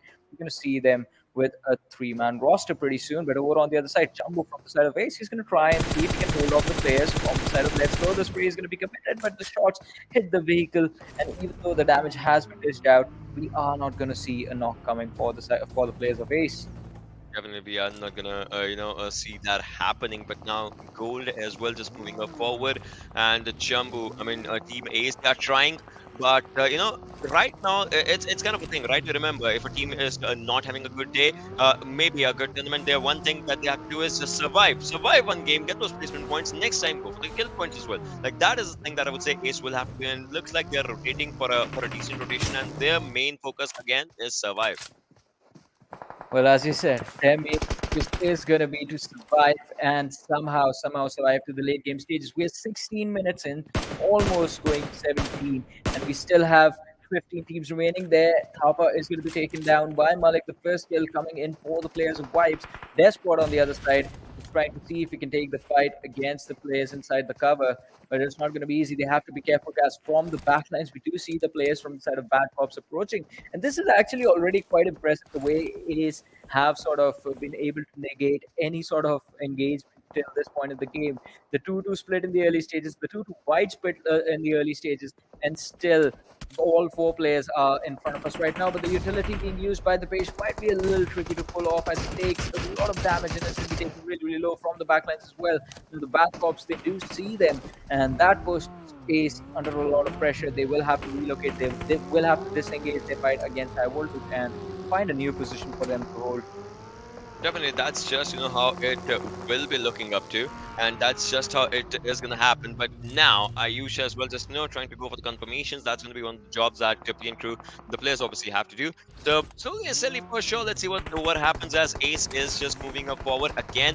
But this location, I don't know how good this location is because they are being spotted down. And yes, just as I was talking about, right? Vibes Malik with one good dot takes on 2 players obviously, and now Ace is in quite a bit of trouble again. Well, Ace are in quite a lot of trouble, as you said. But over on the other side, it looks like EKTA also might be in a little bit of a pickle as they have engaged in the fight against the players of Let's Go. And we do have OG Lord cooking up a nade along with the CaCex. And if the utility connects, it's going to be a troublesome situation for the players of EKTA Esports.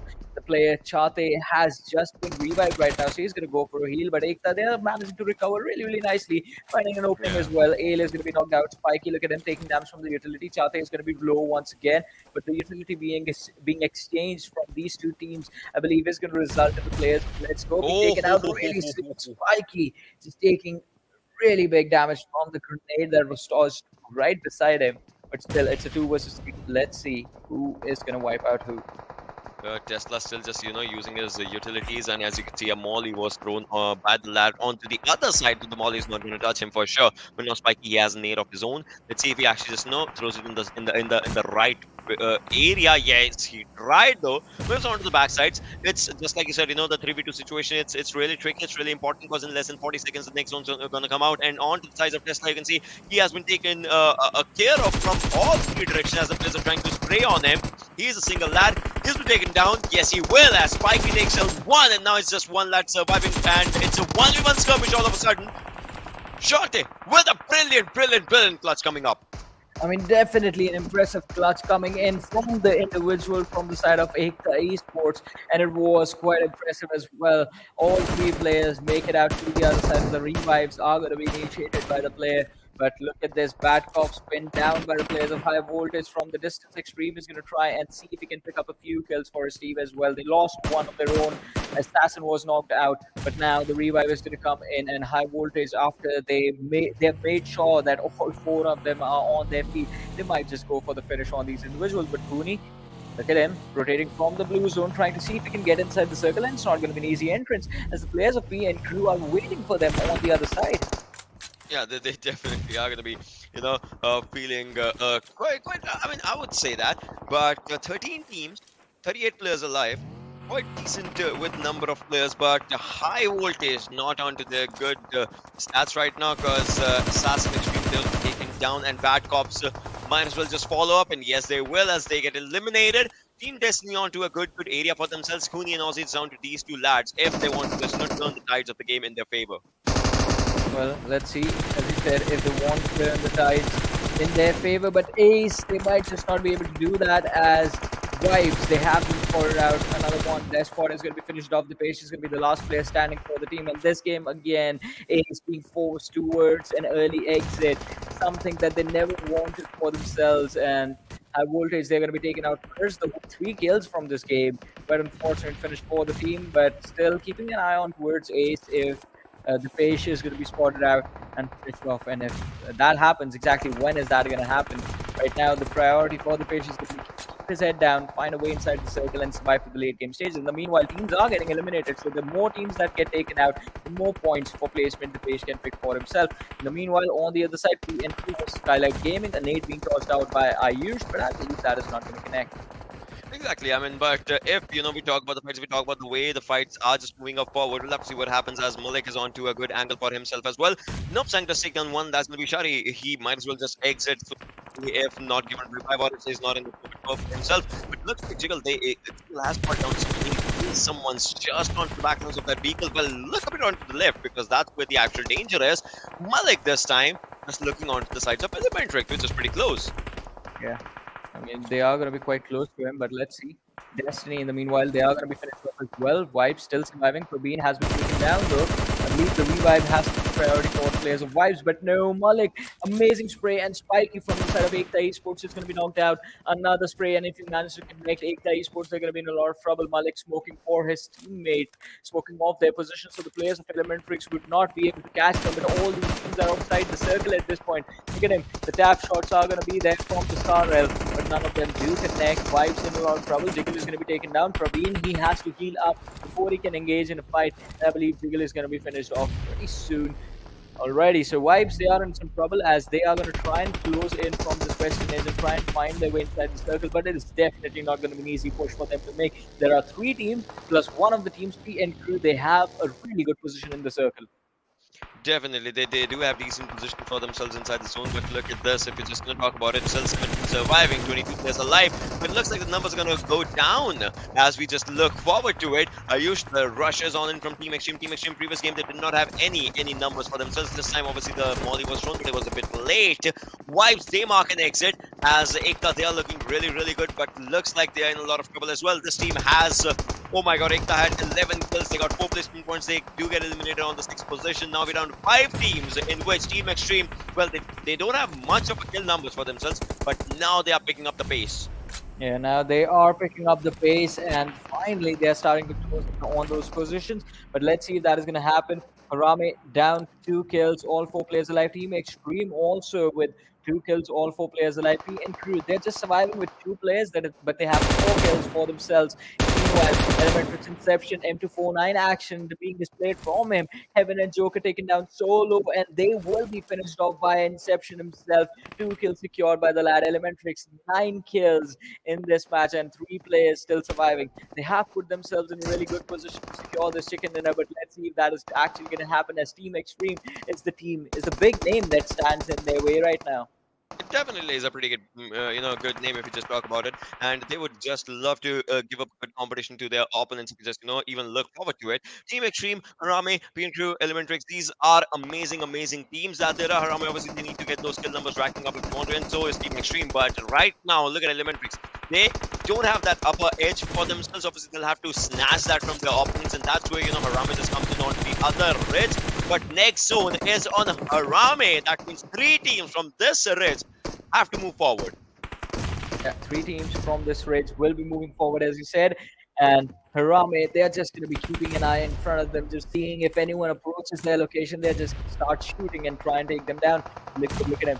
It looks like Elementrix, they are all set to take on the players of PMNC, but they're going to have to be careful because there are going to be players from the side of Team Xtreme trying to take this fight as well. Liquid, he is a little distracted with Device, looking at the players of Harame as well.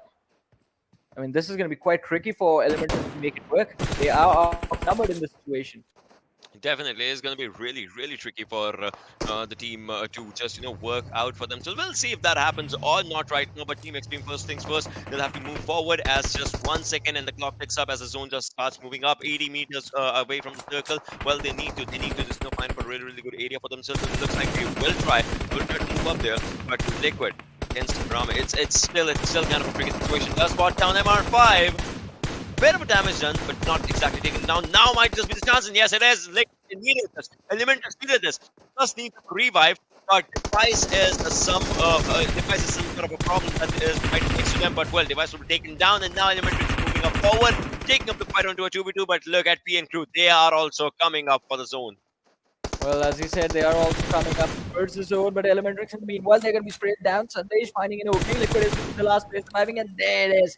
Sandesh just going for a squad wipe on the players of Elementrix. These 2 lads from the side of PMNC are doing such a phenomenal job. 7 kills secured, and they're still holding strong inside this game. Sandesh with 5 kills on himself. And individually, I mean, exciting performance. But now, Team Xtreme, they will be putting a lot of pressure on this squad. Look at the utility that is coming upon them. Legend is going to be dropped down to around 50 HP. Sandesh is not too healthy himself. And all 4 players of the side of Team Xtreme, we do see them charge towards the players of PMNC. Legend is going to be dropped down really low once again. And if they do not have enough heals, then this might really be a tough situation for PMNC to come out from. this will be if that happens, right? But again, these three teams that are surviving the PN crew obviously just not the other sides. As you can see, Nade was torn down onto the player. Well, he did survive that catastrophe on himself, but now looks like he still wants to go for a good fight. Well, if you look at Team Extreme, the numbers advantage that is with this team, that is definitely going to help them. But for how long? Because obviously the competition with every zone moving up forward is getting fiercer and fiercer right now. But Harame, looks like they're going to confirm that kill. Yes, they will be. Sunday, she knows that the players onto the right hand side are going to be troubling him a lot. He is going to go for the throwables of his own, as Sandesh is still surviving the solo man. If Team Extreme spots him up, he's a dead man.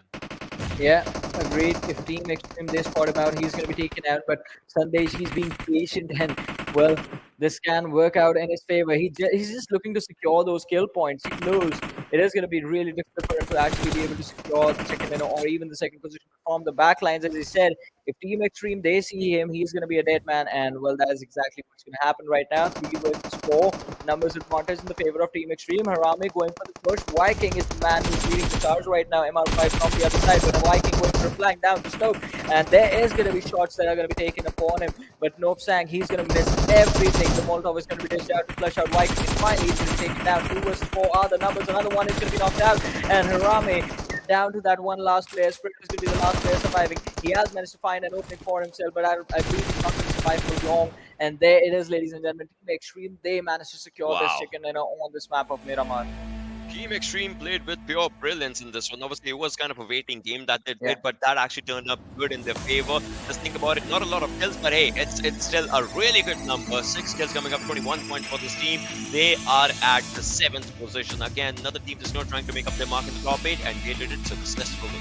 Yeah, they did a pretty wonderful job in this game, as you said. I mean, it was incredible to see the performance that was put by Team Extreme. Not just them, PN crew as well. Let's talk about them. 3-man roster. They somehow managed to find themselves in a really favorable position. They were inside the center for a long time, plus they had that solid cover as well. And they made sure that they made it count. They made sure that this game mattered. Getting those 7 kills and the top 3 finish, 17 points. That is the boost that we were talking about that PN crew needed, and that is the performance that we wanted to see from a squad like this. And definitely, and I would say, they got that. You saw that happening, right? They got that all together. But PN crew somehow would say one thing, and that is they had that aggression for themselves. But with 3-man roster and that too, obviously in the final circle, you would not want to showcase it because you are being surrounded from 2 different directions. There's one team here, one team there, and they are just trying to take up a fight on you. That just doesn't work in your favor sometimes. So yeah, things like that did happen. But all in all, I would say it was a pretty decent fight. And then obviously, comes on my best part, the stats. Yeah, exactly. I mean, the stats are going to be on our screen right now, starting things off with the MVP, and it is going to be Nope Sang from the side of Team Extreme. 4 kills, no assists, 870 damage, and 27 minute and 12 second survival time.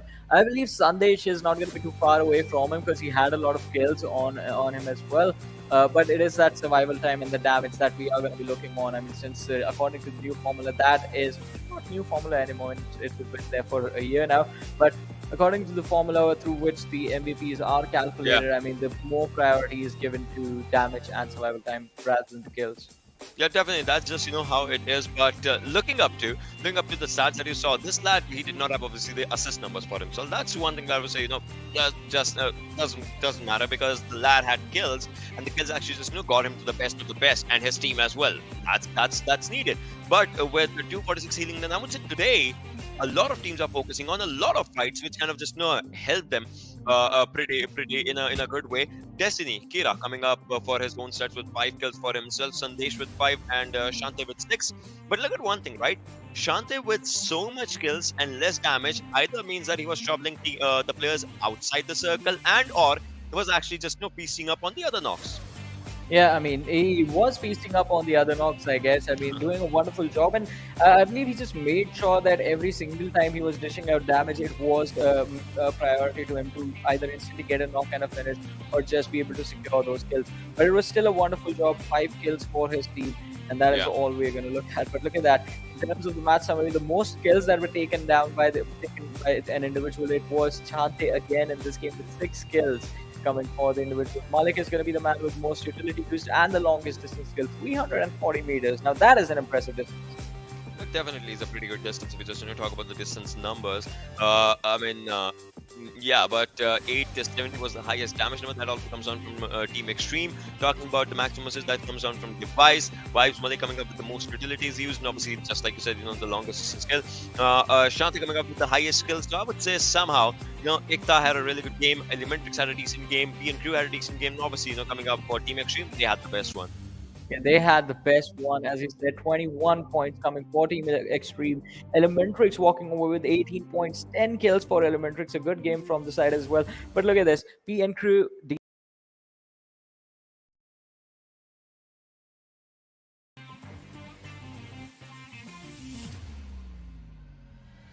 Are pretty deadly if we just talk about it altogether. But well, all in all, somehow I would say the teams did try, pretty good for their own games, and they had a pretty decent one in this one. Skylightz Gaming, this team went for the placement points. Somehow this team did not get the kill points in this game. Destiny, onto the other side, onto the contrary, they did go for the kill points. They got just one placement point. So all in all, a pretty decent game for the players.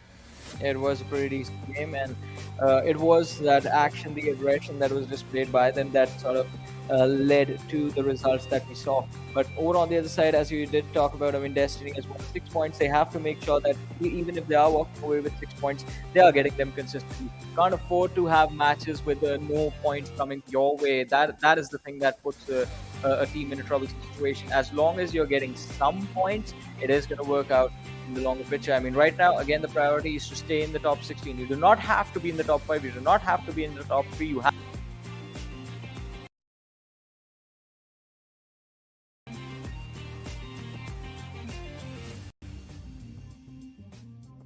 forward. So let's talk about Ace for a while. The team did try to go for good rotations. The rotations were there, but obviously the execution kind of just failed out for the team. But let's go to Trikru Nepal. These teams also did try to have decent games on their part, but obviously placement points, skill points, they kind of just went in its own ups and downs. Yeah, but moving up forward, obviously the upper moments, those were some amazing fights that we saw, and this is where it all started. Yep. With just the continuation of that war that was just thrown down on the players.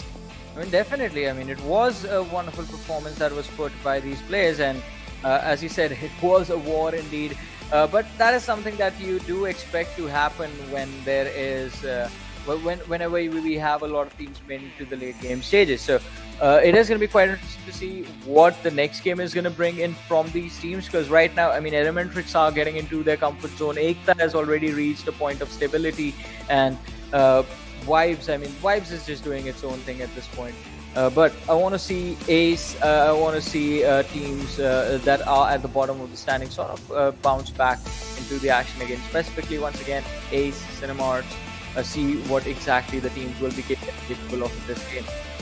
Cinemark, that was quite interesting, the way the team actually decided to fight. So I believe Erangel is somewhere we have seen sort of better performances from the team, and since the next game is going to be played on Erangel, I want to see if the team is going to try and find their way to the top 16. But overall standings again in front of us, and it looks like nothing has changed in the top 8. Team Extreme is there on the 7th though.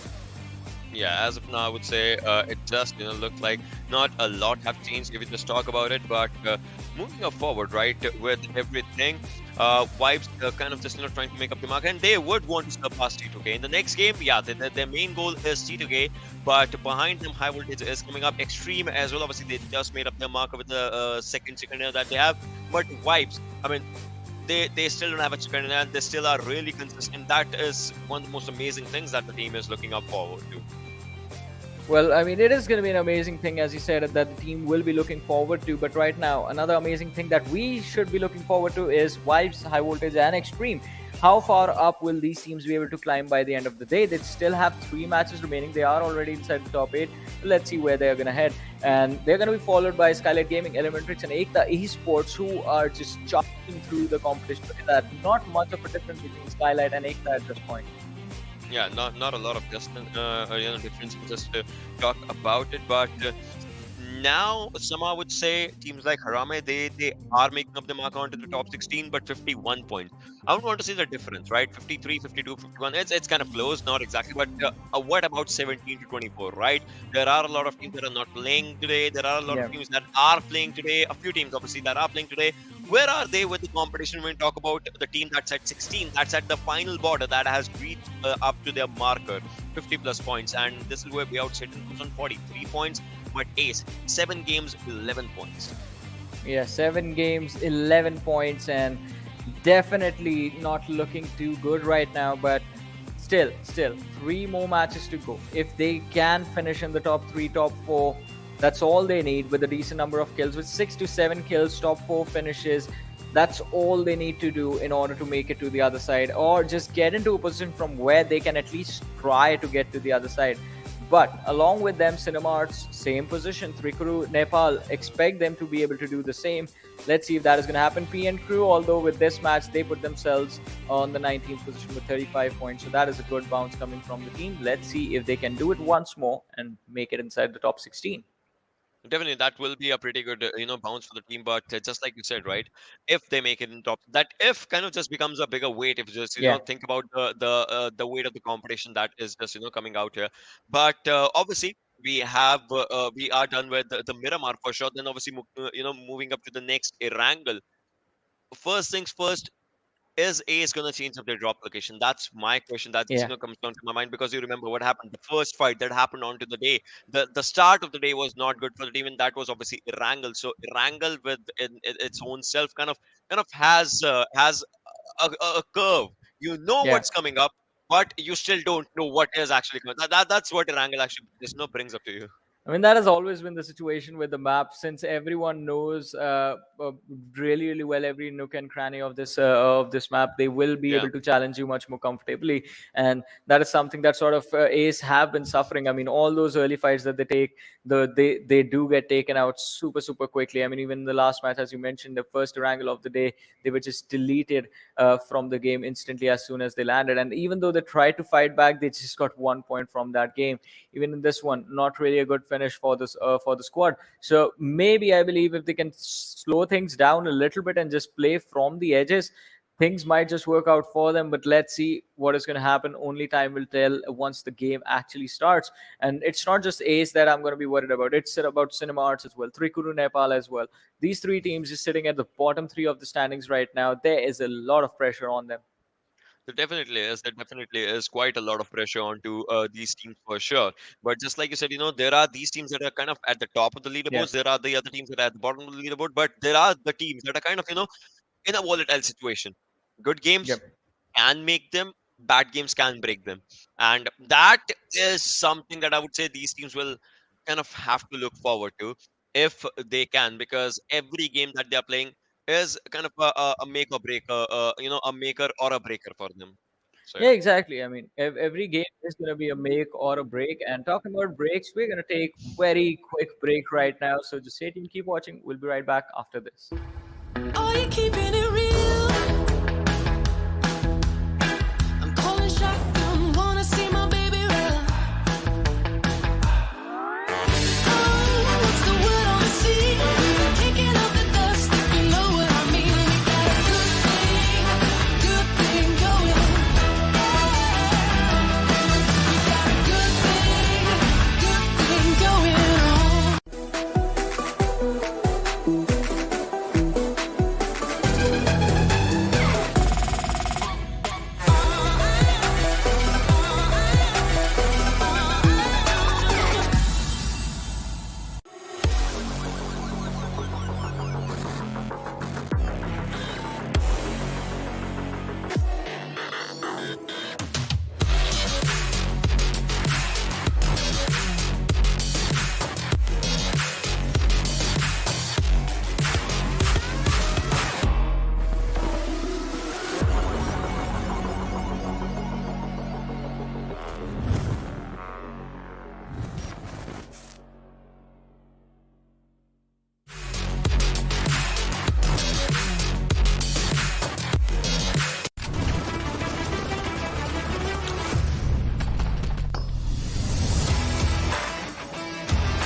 What is up, ladies and gentlemen? Once again, welcome back to the PUBG Mobile National Championship for the Nepal region, brought to you by the Oppo F19 Pro. This is Super Johnny, joined by Ocean.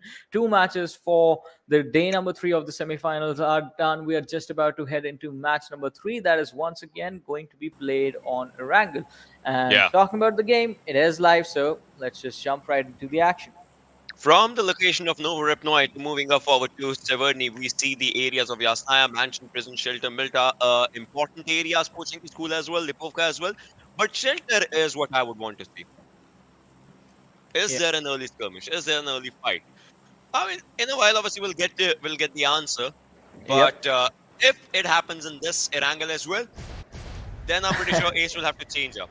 They'll I have mean, to change up there. for, Yeah. for sure. I mean, for sure, Ace will have to sort of switch up their drop location. But look at this, Elementrix as well. Since their usual drop towards the side of Ferripio for them, they're going to look to Tertiary Island and rotate into position. That's the safest way they can make it to the other side. But maybe there might be a little bit of a situation as Sus. It looks like his position is quite close to the players of BADCOPS, and if BADCOPS want to sort of contest the drop from Elementrix, they're going to have to drop towards the two Yeah. compounds quite close to the bridge, pick up a weapon, and instantly just start shooting without second guessing their decision. I mean, definitely the players will have to just think about it and obviously look forward to as to what happens. But right now, One Crew is a team that has just dropped down to the shelter area, and rest of the other teams obviously just trying to find out their good faces. Elementrix, well, they're going to be really happy with the fact that the zone actually holds military base right now. And just imagine if the zone actually just goes Yeah. down to military base, which is kind of a chance. Not exactly no, as the zone doesn't cover 100% of the military base, kind of like 90% of the military base is in bound, so teams might want to, but this is where zone might play its game. It might just try to go down to military base, then it just moves up, and that is going to be a really decisive factor for the teams to just think. Yeah, it is going to be a decisive factor. It's going to be another sort of variable that they're going to have to take into account when calculating their rotation pathways and Yeah. how they want to play this game. But another interesting thing that we saw from the map was Ace. It looked like they were heading towards Yasnaya, and I believe their intentions are to start from Stalber Kameshki and just loot in that position. If they find Yasnaya completely empty, the probability of that happening is quite low. So they won't be taking control of the city, but just in case they find a few compounds for themselves, either on the eastern edge of the hospital area, maybe they are going to take control of those positions and then just play the game from there on out. Now, this is a position from where Ace can actually have a slow start to the game, but let's see if that is going to be a possibility. But on our screens right now, it is going to be the squad of Let's Go. Let's see if things actually just happen down for the players and for the teams. But slowly and steadily, everyone's just trying to find up a good area just for them to loot around and then move around. It's important for the teams. Obviously, we'll see if that happens. But right now, apart from everything, we are just looking forward to one thing, that is teams rotations. They have ample amount of time. If a team is not getting good loot for themselves, they still have ample amount of time for themselves to just move forward to get a good loot. But again, it kind of just gets into a rotation as for which place other team gonna look forward to in order to just stay. But right now, looks like everyone is focusing on the loot part. And then, as this zone just slowly and steadily goes down, down, up, down, like all those things, then they'll be focusing on the movement parts. But, okay. Yeah, you were talking about movements, right? Yeah, I was not talking about this much movement, but yeah. But still, I mean, he did manage to flip it around the complete 360. Hey, so Johnny, that's style still gonna be point. good. Yeah, style points right there. Style points. That's gonna be, I believe, an 8 out of 10. Ah, nice one. I mean, Looks like you are the strict teacher now. yeah, I mean, 8 out of 10 is, I believe it's the highest I've given anyone till now. No one has You have gotten just 10. given two, man. You have just Yeah. given two. So, That's the third. That was the third. yeah. So now Team Destiny on the sides of Pochinki as well, just trying to figure out their loot, and then obviously they'll be moving out if they want to. They kind of have a decent area inside the circle. But talk about the circle, the blue zone starts moving. Yeah, the blue zone is going to start to move finally. And I mean, we do have Skylightz Gaming on our screens, not too far away from the circle. I mean, barely 60 meters. That is heaven all alone. I believe his teammates are going to be looting the other compounds in the vicinity. But they're going to have to be careful because since they are on the northwestern edge, majority of the teams will be holding the inner positions of the circle. And it might just be a tricky position for Skylightz Gaming to come out of. But if that is actually going to happen. Also, they have to be careful for anyone that is going to be rotating from the Georgia Pole area as well. But all right, so quite an interesting start for Ace. I thought they were going to head towards Talba Kameshki, but that is not what they have done. In fact, Chambu has dropped towards the side of Mansion, and the other two lads have gone extreme east, in fact, of Yasnaya. And it is going to be really interesting to see what the team is going to be able to accomplish from a start like this. Obviously, we will have to see what the teams are going to just accomplish for themselves right now. But if you just look forward to it, the teams are just trying to make up their markers, and they are just trying to move forward on from the areas because we see the map right out here, and from Saverni, Fear and Crew wants to get in. Ace, they obviously chose up a good area, but Shambu, he is again Ace with this kind of rotation with one player already inside the circle and three players behind. I get it. They kind of are trying to play everything cautiously, but imagine if Shambu actually gets taken out. It's going to be a tricky thing. Yeah, it is. It is going to be a really, really tricky thing, as you said. I mean, if Chambu actually ends up getting taken out, and the players are closing in on his location as well, but Depesh is going to be there as backup for his teammate. So let's see. I mean, it is going to be an interesting position, but Harame device taking a few shots on Dipin from the side of Trikru Nepal, and well, device is going to take a little bit of damage in the trade. He's still going to be pretty healthy, and so is a Trikru, I believe. Their intention right now is just going to be to fall back and disengage from this long distance engagement. There's another squad we see on the radar, the hints of maroon towards the west, but that is also another team just disengaging. I mean, hearing the shots, you do want to see exactly what's happening, but you do not want to force yourself instantly to try and get and be a part of that engagement. Obviously, that's just the way teams would want to move forward for themselves. But right now, Harame, the team is also just trying to find up a good area. It looks like it. With obviously they are, but they know that there's a team pretty close to them. So there's a U-turn. There's a U-turn, a movement from to the other direction. But I feel like they want to stick up to the fight, and that's a good thing. Yeah. I mean, getting those early points if they get it in the right way.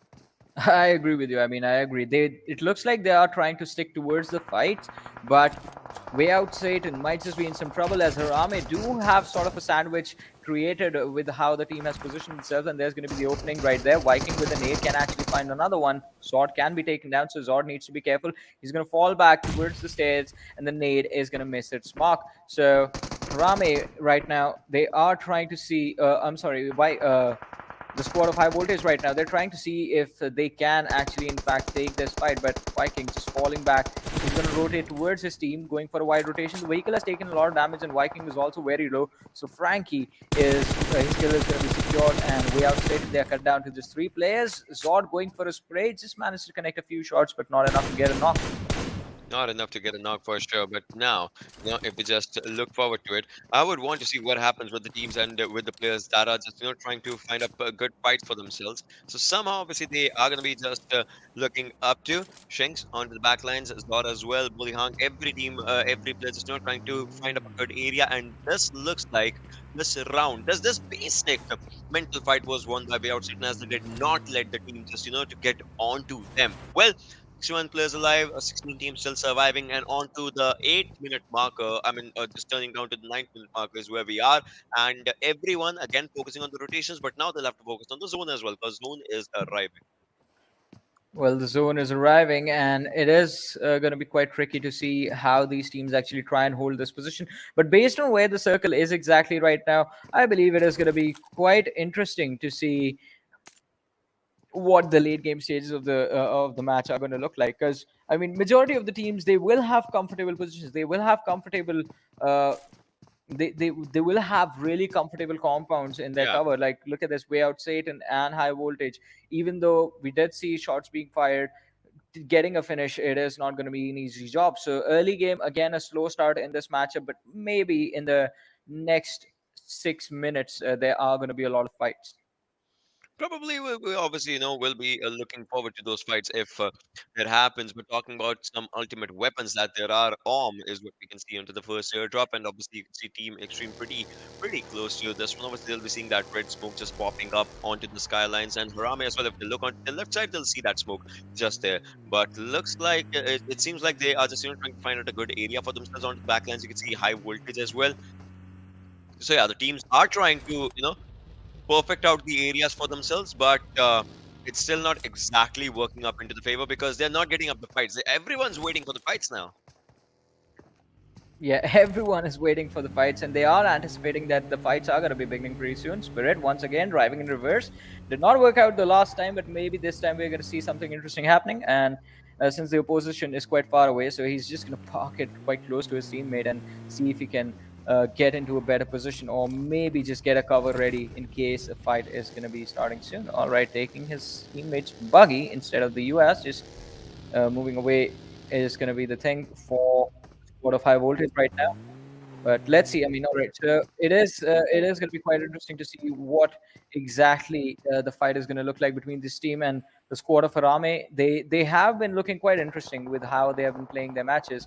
But I mean, Cinemarts on screens, and it is going to be Viking from Harame who has been caught off guard. He's going to be taken out. It is going to be an easy knock and finish.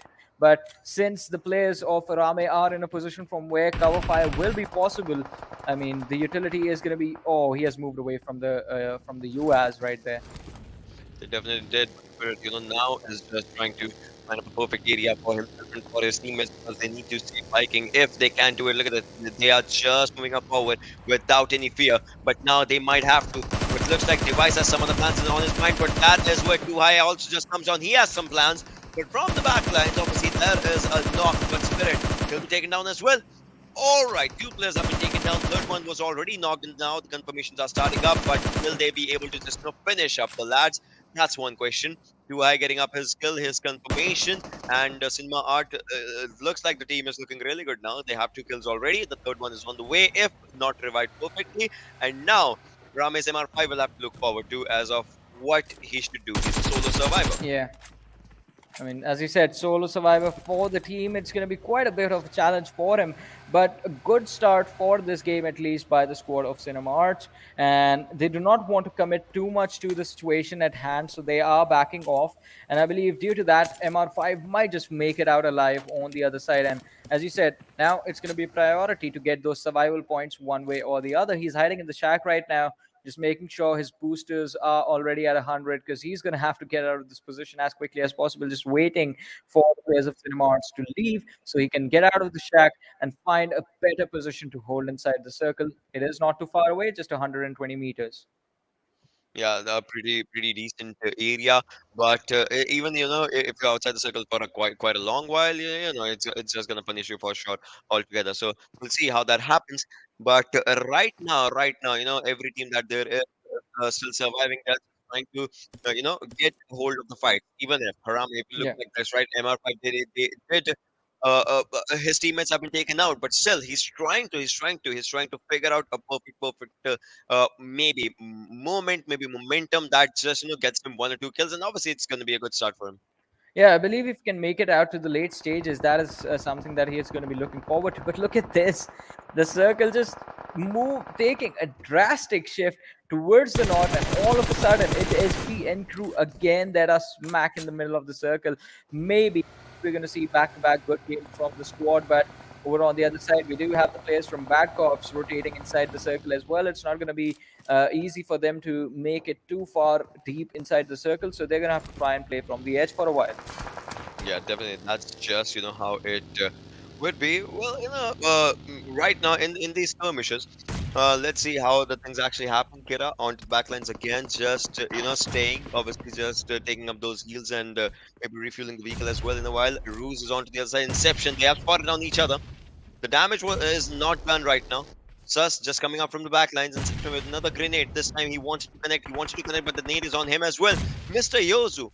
I mean, Elementrix, they should be ready for Destiny because they are taking up a head-on skirmish onto the areas of Potato Hill. Yeah, they are going for a little bit of a skirmish right there. But let's see. I mean, Team Destiny, and they can be in some trouble. Oh, a nade coming towards Inception, but he just runs away on the other side. But let's see how that is going to work out for the team. Elementrix, they are going to be really careful. I mean, this team, there used to be a time where we used to see Elementrix just charge on into fights and just figure things out later. But now they are being extremely careful. And the major reason for that is there is just 2 players that are just holding on. In fact, just making sure that the players of Team Destiny not get too far away. Mr. Yozu and Inception. And they do have to score it out completely. Destiny trying to fall back, trying to see if he can disengage in this fight, but it's not going to be an easy job. Definitely not going to be an easy job if we just talk about it. Inception again just now trying to move on to the backlines with his own teammate and moving up forward as he spots down the players. Look at Liquid. I mean, obviously he needs a revive, but in order to save him, the team did suffer quite a bit of damage here and there. That was kind of a wake-up call for the team. That is, let's not make any wrong moves. The next zone, we gotta move in the zone. And talking about the next zone, it's there with less than 1 minute on the clock. Yeah. With less than 1 minute on the clock, the next zone is going to be there, as you said. I mean, 200 meters, that is when the blue zone is going to... 200 meters is the distance these lads have to move, and they have 40 seconds to do it. It looks like they are stuck on this hill right now. BADCOPS in the distance as well. Elementrix is not letting Team Destiny fall, but finally the rotations are going to be started, and it's going to be Kira leading the charge. He sees the vehicle in front of him, and he sees the fight that is breaking out. Skylightz Gaming, they're going to lose out on one of their individuals, and instantly Team Destiny, they're going to have to try and find whatever cover they can in this open position. They are inside the circle right now, but it's not the place where they want it to be. Look at Boliang's position. He's dead smacked in the center of the zone right now, and obviously he has his teammates as well with him. But onto the left side, onto the sides of school is where the cluster is where the clutter is, where the teams are. And obviously there are teams from northern side. I mean, EKTA, look at them. They have a proper opening inside the zone with no team in front of them. They can stay inside the circle, make a proper roadmap of the next zone and can rush in as well. That's the way that EKTA is playing, and that's a brilliant way. I just hope they survive. Yeah. I hope they survive too. And let's see, I mean, what exactly the team is going to do in order to survive. It is going to be a top priority for the team. But talk about survival, and instantly we see in front of us the squad of Vibes, a team that is well known for surviving to the late game stages and making it to the other side. But let's see if this game they're going to do the same, or are they going to be taken out quite early. They're just waiting. Every team is just waiting. Look, this is kind of a phase where you should not wait, because obviously we're going to be heading on to the 5th circle, but the teams are just waiting because they know they have a perfect building for themselves and they don't want to lose it. If they come out in the open, if they even get a knock and then they come out in the open, it's not going to be fruitful for the team. So that's why the teams inside the building that's what they are waiting for, and the teams that are out in the open, look at this. These minute raises, these tree covers, this is something that's keeping them up from not just rushing up in the open. Well, let's see, as you said, not rushing out in the open. Jiggle going for the spray on Cooney as he has spotted him on the school. Apart from the Cooney just being smart, switching his position, moving over to the other window and just taking a few shots. Although the flick from Jiggle was on point and he does manage to connect headshot. Cooney's HP is going to be taken down. Jiggle just repositioning himself. Kind of curious as to what the players on the other side, the players that are taking control of the school building are up to, and that is the squad of Elementrix. That is the squad of Elementrix if we just talk about it. So let's see how that just happens all together as the players are out here. Vibes, they have all the players surviving. This time every team obviously is trying to play it really slow, with the proper concentration. But look at that, Malik does take down Liquid, but Ramin was traded out as well. So Vibes, they're like, even if they take up a fight, they'll have to look forward to all the corners. Plus the team is a 3-man squad, so it becomes pretty important for them, and so is PN as well. Yeah, so is PN Crew. But let's see. I mean, PN Crew, as you mentioned, I mean, we have seen an interesting performance from PN Crew in the previous match on Miramar, but I want to see Erangel again in a good position inside the circle. Can they convert this one as well? In the meanwhile, talking about teams in trouble, Skylightz Gaming, just one last player surviving for the squad. Harame MR5 is going to be finished off, and Harame is going to be the first team to be eliminated from this game. I know that displayed high voltage, but in fact, it was Harame who were taking down, and high voltage is still alive. They definitely are still alive right now, but looking up forward, you're looking up and moving up forward, you can see the zones out in the open, and that's where the team will have to just move. Sus, he has spotted down the players of Okushata. He knows he can dish out damage. He did try though, that did not work up in their favor. Inception and his teammates, they are trying to just make up a mark for themselves in order to get inside the circle, but it's really important. I mean, it's really difficult, sorry, because you see there's a cluster of teams right in front of these lads. So Yeah. right now, even if they have to, they might have to find a really small shack that there is on the left hand side where actually Shante is, and I feel like they're going on to the same area. Yeah, even I feel like they were actually going on to the same area, but Shata in a lot of trouble. Liquid going for a spray, and did he manage to connect that? Hayabusa was the man taken out, and I believe the knock came in from the players of EKTA Esports. So Shata is going to be eliminated in sort of a really tricky situation where they were sandwiched between High Voltage, Let's Go, and EKTA and Elementrix. But Elementrix going for the push, and it is going to be Let's Go that catches two of the lads from the side of Elementrix off guard. They have been taken down, and the other two remaining players actually started on the same position, going up against the players of Vibes, and Vibes actually wiped them out. Elementrix also forced to take an exit from this game on the 14th position. Definitely, they were, taking up an exit for themselves on the 14th position. But now, looking up forward to the fights, it's becoming really, really tricky for the teams, for the lads to just think about it. As for how they will be able to just end up everything. Destiny as well taking over fight against BADCOPS as well, as the zone is moving up. Fifth zone, kind of tricky, kind of impossible. But I mean, some of the teams will have to make it possible if it comes down to this. But Ace, they also follow up with an elimination. Yeah, Ace also followed up in elimination, getting taken out again. Third game in a row, an early exit for Ace. But look at the squad of High Voltage. Aussie just peeking from the windows, trying to see if he can clear the farm positions, the open land towards the eastern side of school, clear it up as early as possible. But when the time comes for the squad to move in, they won't face too much resistance in their rotation. Right now, Aussie is still, trying to find out an angle from where he can maybe just, take one vulnerable player out. Obviously, they would want to go for it. They would want to start it. But look at that one crew. Obviously, the team is onto the back lines, but they'll be spotted down by Stinks, and he takes down one. The confirmation has not arrived yet because look at this. He knows that the player is there. He does do a lot of damage, and that good damage onto his opponents. And there it is. A brilliant one coming up from the lad. But is it him? I think that was him. Let's see. Oh, it was him. It was him. Wow. I mean, just Good a one. small little burst. That is patience. That is patience being displayed by the player. Don't necessarily have to commit the entire spray. Just keep on dishing out a little bit of damage, little by little, and it's going to stack up in Destiny. They have been pinned down. Oh, Cooney, did he just see his opponent out in the open exposed?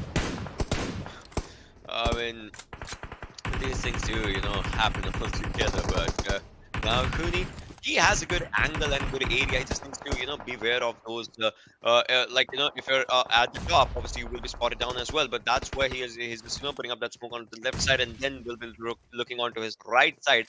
He'll get that cover, kind of a cover onto the left side, and that's what he's deciding. But Cooney, oh, I saw him just jumping out and falling down. Well, let's see. I mean, he is going to take a bit of a fall, but Team Destiny, it looks like they are focused on another opposition right in front of them. That's going to be the squad of Wayout SATAN. In the meanwhile, Skylightz Gaming is going to be eliminated as Heaven is finished off. Assassin from the side of High Voltage finding an opening. Team Destiny to our trouble. Our Roots is going to try and make a run, smoke to smoke, but he is the one who is going to get smoked by Assassin from top of the building, from top of the school apartments, and that's going to mean that Destiny is also going to be taking an exit. Let's go. What just happened right there? It looks like he shoots at someone and the people just stop moving. Yeah, that kind of did happen though, but right now, look at this. His focus is on the other side as he gets 4 kills. The lad had 0 when he started to hit it. All of a sudden, the lad has 4 kills too from one side, and then he has 2 knocks as well. He can straight up get those 6 kills for himself. He's trying his level best. There it is. It's going to be another confirmation, but the zone's coming up. Oh my god, no, the zone's coming up! He got 4 kills. Yeah, 4 kills coming in right there. Quite impressive, quite impressive. And even after that, I mean, it is going to be quite interesting to see what exactly the team is going to be able to accomplish. But High Voltage, Vibes, look at this. High Voltage, they have been eliminated from this match as well. Along with that, Wayout SATAN doing a pretty decent job for themselves. Focus secured, P and Crew still alive. Vibes is going to be finished off as Ale is going to find that opening. And Ale is going to be taken down by the players of P and Crew.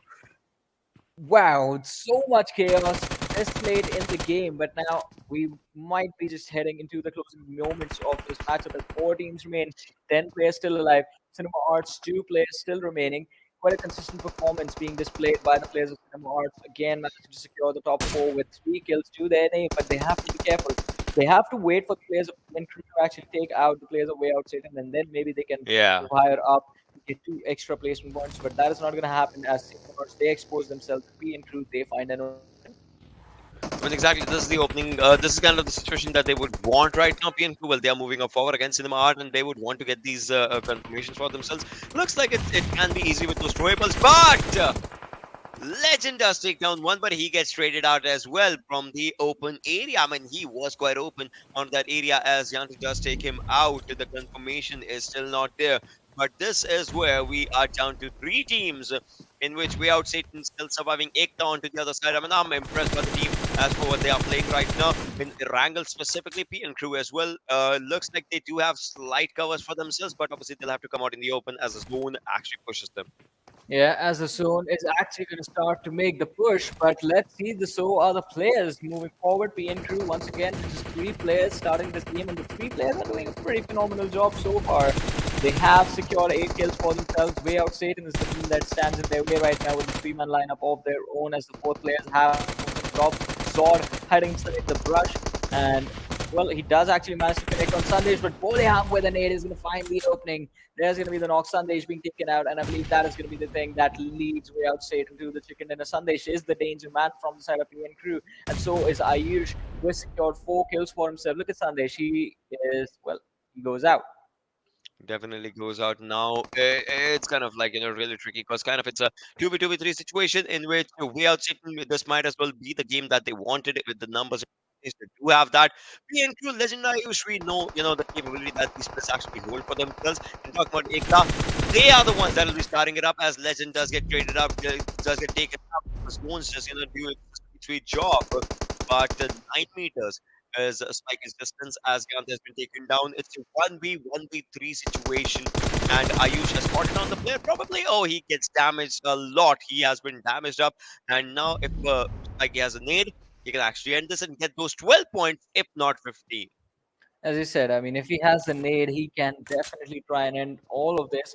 But Spiky, just being present right now from the side of EKTA Esports, is a man who can actually just make sure that his team does not walk away with 0 kills. EKTA Esports, I mean, they have been so deadly so far, but this game did not really go their way. Ayush with the Molotov, right?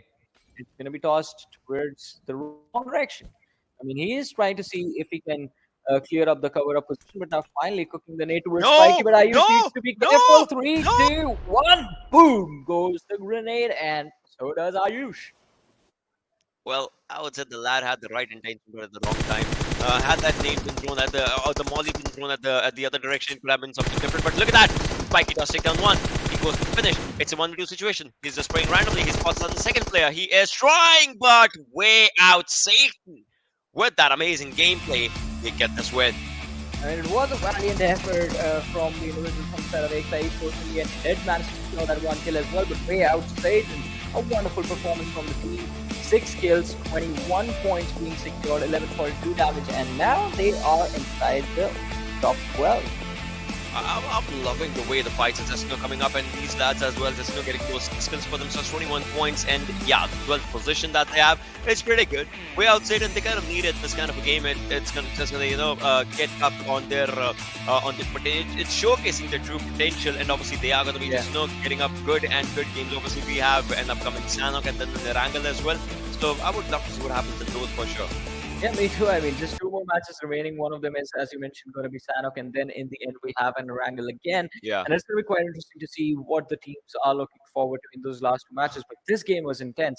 I mean, the circle moving towards the east side of school apartments, and everyone just out in the open. There was so much chaos, so quick. There was no build up. I mean, usually in the games of Erangel, there is this sort of a slow build up to the finish. But no, this time it was like, all right, everyone's just holding their positions, trying to move in, and then all of a sudden everyone just starts fighting.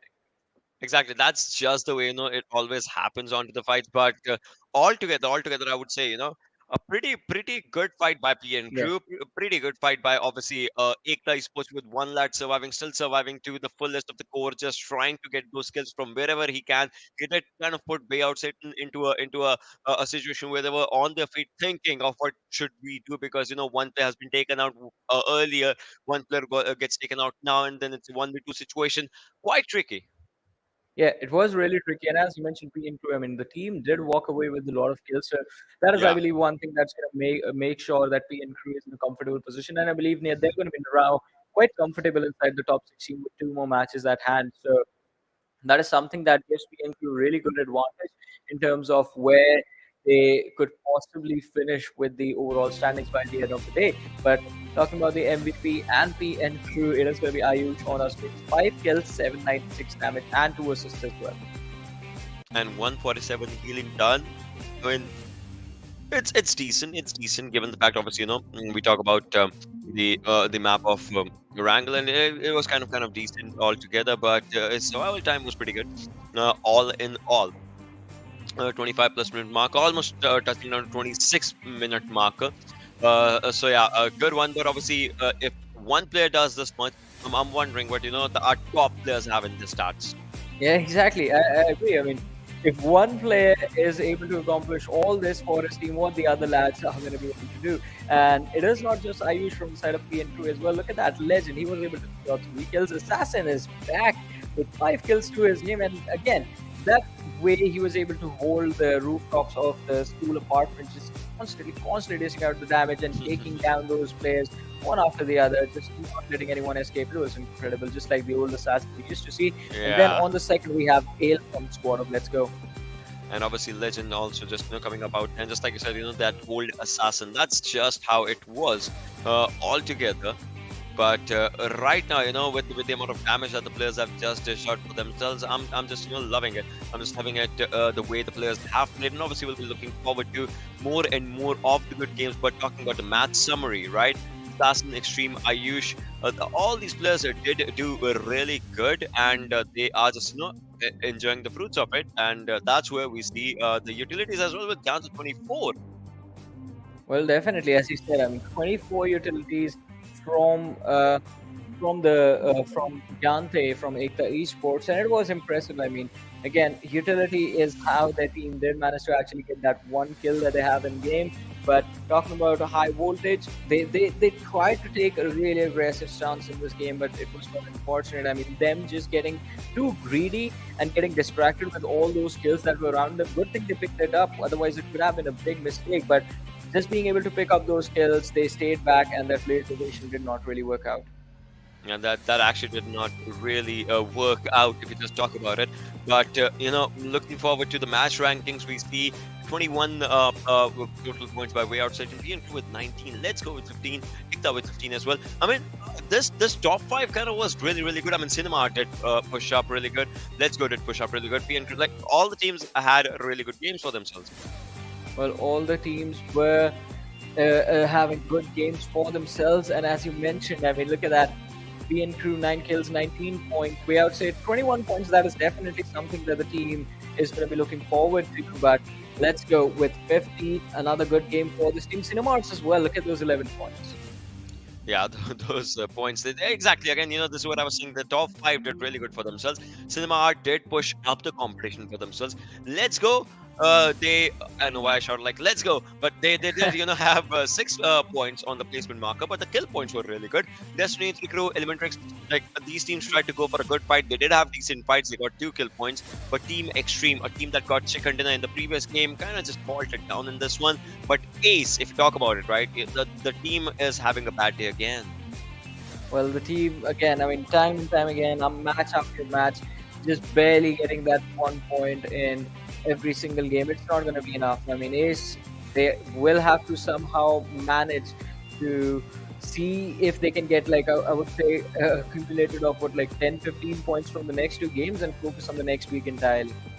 Yeah, that's just the way. We'll have to see if it happens or it does not happen altogether. But right now, the way the fights have been, just looking forward to. I'm just enjoying it. I'm just enjoying it as of. But obviously, moving forward, we will be seeing all the over moments as well. That's where we'll be discussing about the good moments that happen onto the fights, and obviously that's where the chaos just starts up. Look at this. This is where you had it really good. Took down one, spots another one, takes down another one. These 2 players taken down, and then obviously there was a third one as well. This lad was looking really good.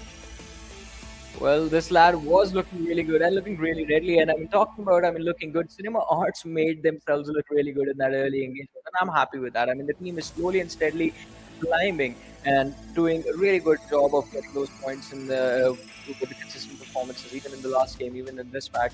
But then let's talk about this. I mean, Vibes also did their level best at Vibes. I mean, even though there has been sort of a dip in aggression from the side, they are still somehow managed to get those points one way or the other, and I believe that is something that is going to keep the team moving forward in the standing.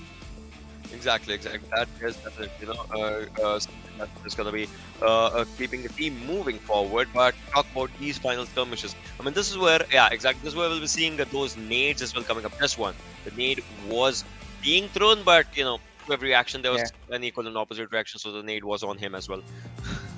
Well, let's see. I mean, as you said, I mean, to every action there is going to be an equal and opposite reaction, but this time the reaction wasn't equal. It was a little bit more explosive, but it is going to be quite interesting to see how the overall standings are going to change. Now, the top 8, I'm never interested in the top 8 unless it's the finals. Vibes moving forward in the top 4, 96 points. 2 more matches to go. Maybe by the end of the day, we're going to see them sitting on the second position or the third. That is what I'm expecting.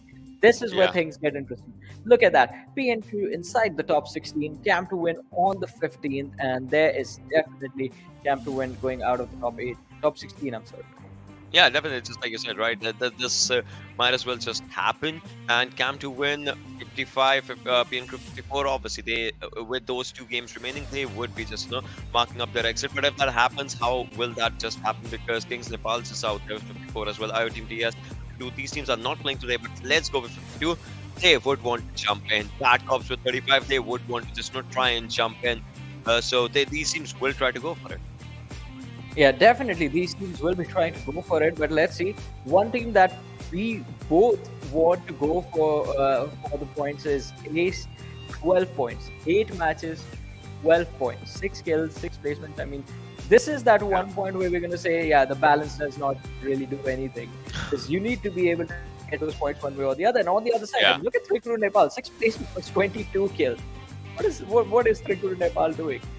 I mean, I would say they are obviously focusing more on the kill points right now. They need to focus on the placement point marker. If they do it, they are one of the most phenomenal teams that just looking forward to that amazing kill-studded gameplay to go for the placement points as well. Once they do that, it's done. It's a good game for them.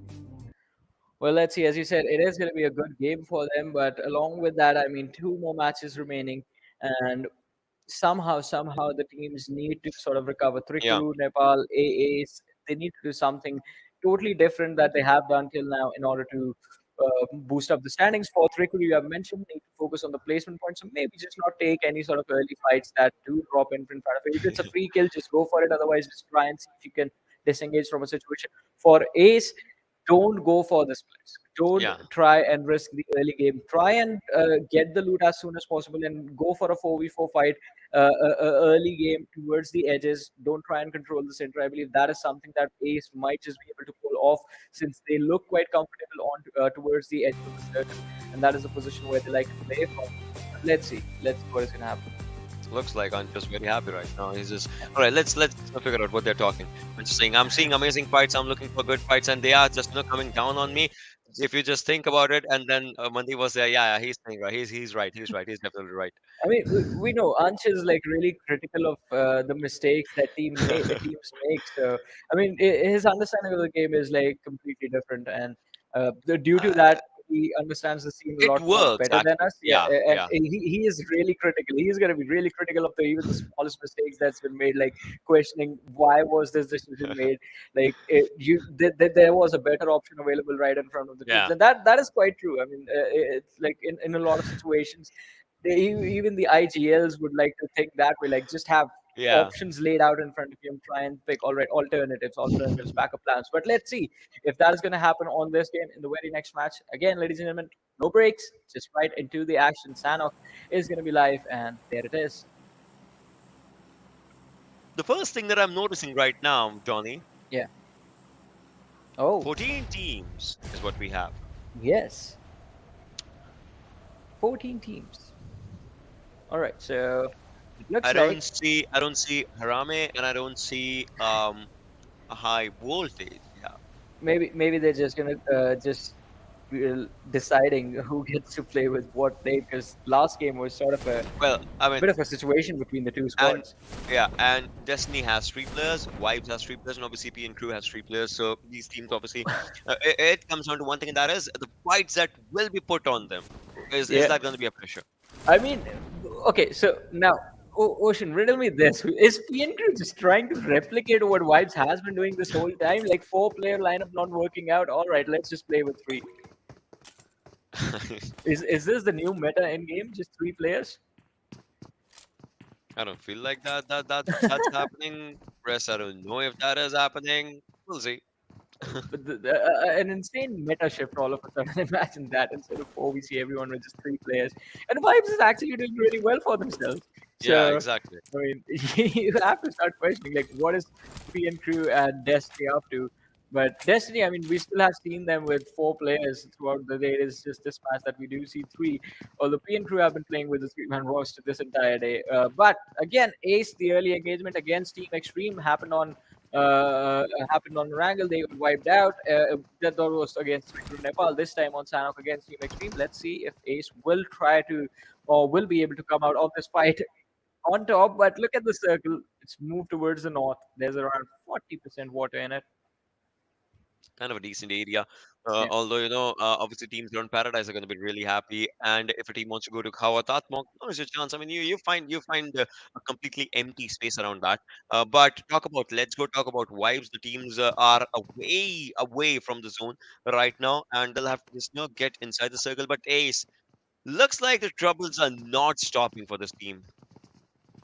Well, the troubles are definitely not stopping, and I mean, they will try and see if they can find an opening and just capitalize on the position. But Nope Sang, look at him.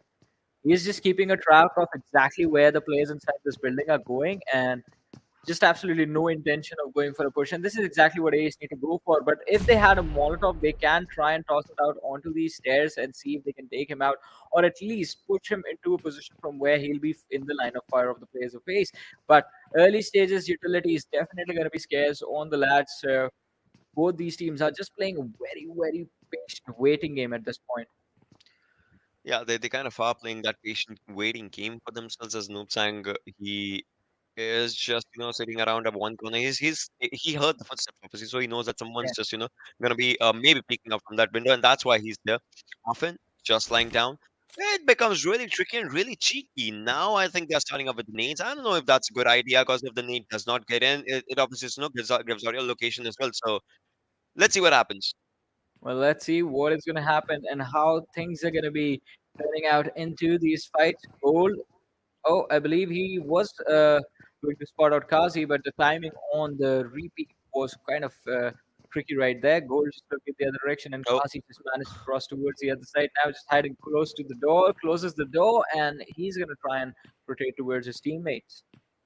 look at them just trying to stay on the good area. Meanwhile, Inception goes on. Elementrix already getting up quite onto a bad shot. Obviously, hasn't been finished though, so he is just knocked down. We'll have to see what happens with Elementrix as they obviously would want to fight back. Yeah, they are going to try and fight back, but let's see. I mean, if the fight back is going to be possible, but this is a complete standstill right now. Players aren't even moving at this point. It's kind of that moment in chess when you know that if you move one, your opponent's gonna just start taking down, and if they move one, you're gonna start taking down. So both the teams, no one is trying to just peek. One wrong Yeah. peek, one wrong move, one wrong information. You saw right, one nade was thrown pretty close to the players. They started moving on to the backsides. Yeah, exactly. I mean, I agree with you. As soon as one lad is going to be knocked out, that is going to shift the balance into Look at one Gold. team's favor completely. And I mean, it is going to be quite tricky. But Gold needs to be careful. He's prone quite close to the window. He's trying to spot Noopsang with that Yeah. TPP ang, the side TV. He's trying to spot Noopsang. That's what I'm liking about it. But does he know? Does he Oh, know? Oh, in the back lines, look at that though. Chambu is going to find an opening as the page is going to be taken out. And well, as we were talking about shift in the balance, now the balance has shifted in the favor of Ace. It's a 3v4 from a 4v4. But Kazi going for a nade will not be able to catch anyone with the utility. And as you mentioned, Gold is trying to use the TPP. Maybe he can just peek and dish out a little bit of a damage on towards Nopesang just to force him out of position and to force him to relocate. Maybe he can, maybe he cannot. We obviously, will be seeing as for what happens right now. But just as we were talking about looking through it, you can see the teams, the players are just trying to find a good area for themselves. Ozzy as well, just trying to find up an opening for himself because they have lost on one player, the page. Good angles being created by Team Extreme, but one bad thing is they did lose one player. So in the fighting stance already, they know that there's going to be one extra player on their opponent side that can actually just create a good fall angle. But now it looks like Kazi knows Chambu's location, but he does not want to overcommit to that one area as well. In order to, what if he actually gets traded out? It's going to be a bad thing for him. Yeah, it is definitely going to be a bad thing. But let's see, Gold, Despot, the page sitting out in the corners, and Jambu in the back lines as well.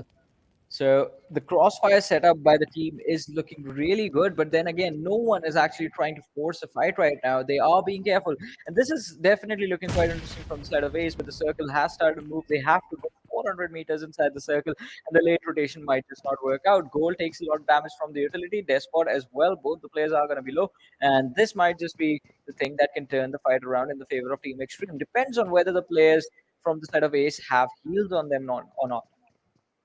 Kazi still trying. Meanwhile, Elementrix is taking up their fight as well. They're taking up the sweet little time, take up a good fight that is happening obviously against the Skylight. As you can see, one player was taken out.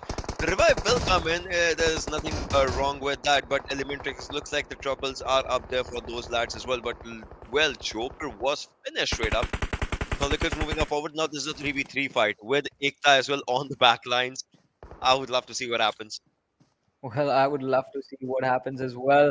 Elementrix on our screens right now. The players from Skylight Gaming pinned down, and Ace, they are being taken out. Look Whoa! at the kill feed. All of a sudden, a complete turnaround from the players of Team Extreme. And what is going on? Ace, how do you mess this up? They started off so nicely, and but still, Team Extreme, they managed to come out on top. Talk about coming out on top. Elementrix will be destroying the players from Skylight Gaming, as two individuals will be taken out. Elementrix will be leading the charge of this fight.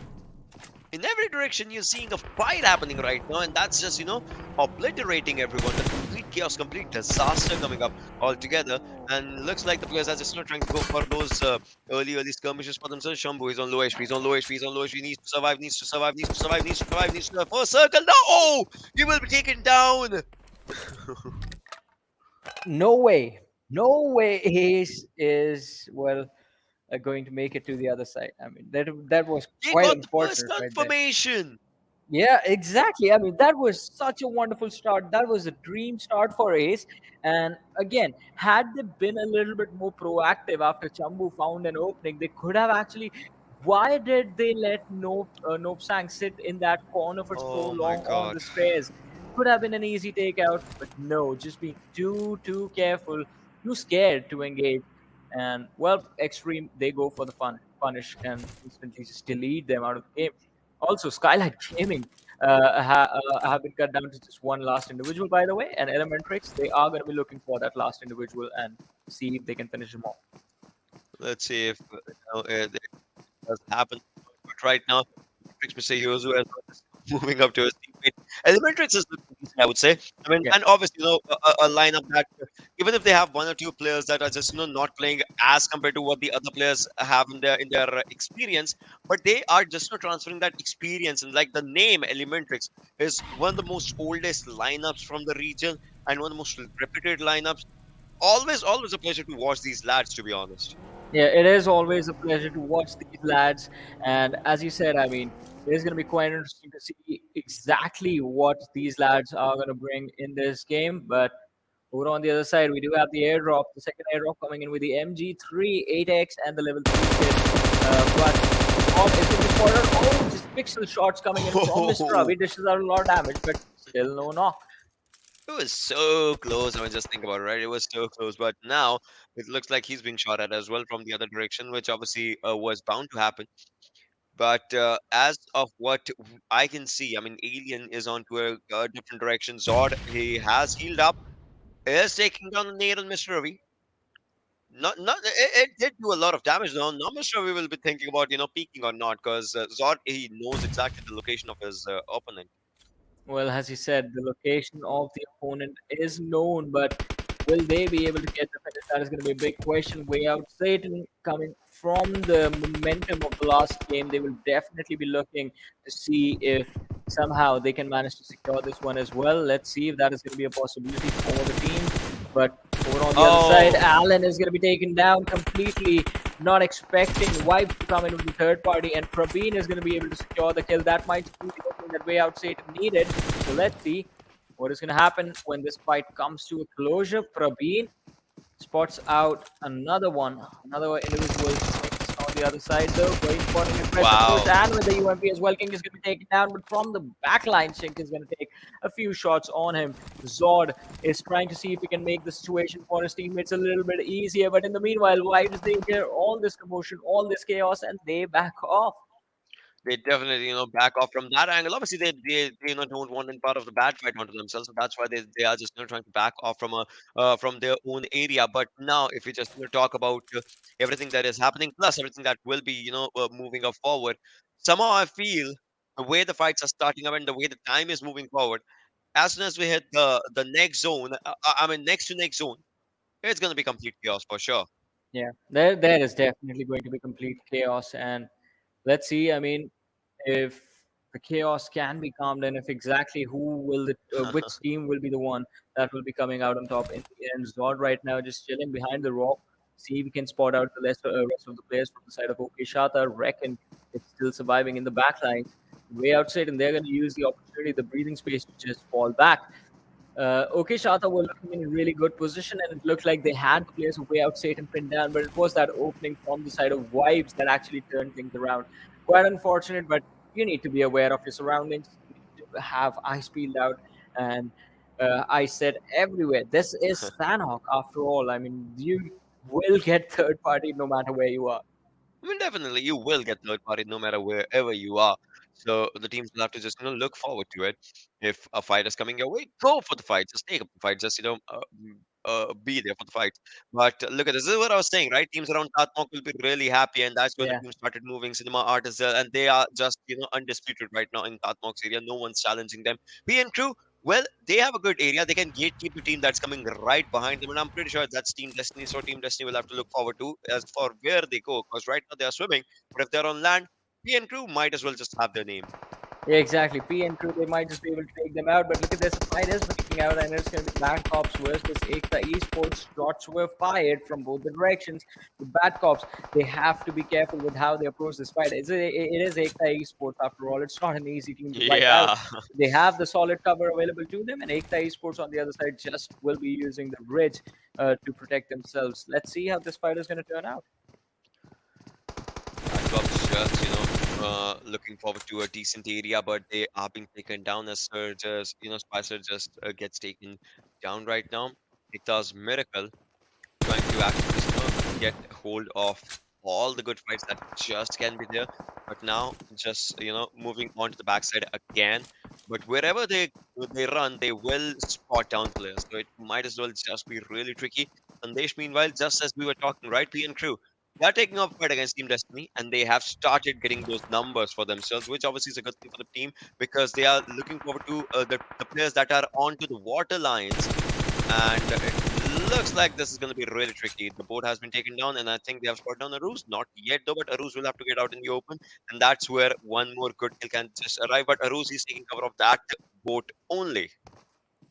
Well, as he said, Arus, he's going to be taking cover of the boat, and it is not going to be easy for him to survive as well. Sandesh, he's desperate to get that kill, just going for the shots inside the waters, just trying to see can he land a few bullets on towards Arus to secure that finish on towards the last player of Team Destiny. And again, it's exactly as he said. I mean, P and Crew, they had the numbers of players of Team Destiny, and well, they are going to try and see if this whole squad can be wiped. But I mean, there has to be a time when this team is going to have to fall inside the circle as well. And I wonder what is going to happen because the circle is sticking quite close to the northern side, the northern edges. It will be causing a lot of chaos for almost every single team that is present inside this game. Devin, that's just not how it will be. But right now, with Sandesh just staying on the back lines, he still needs to spot that one player. which is a tricky affair.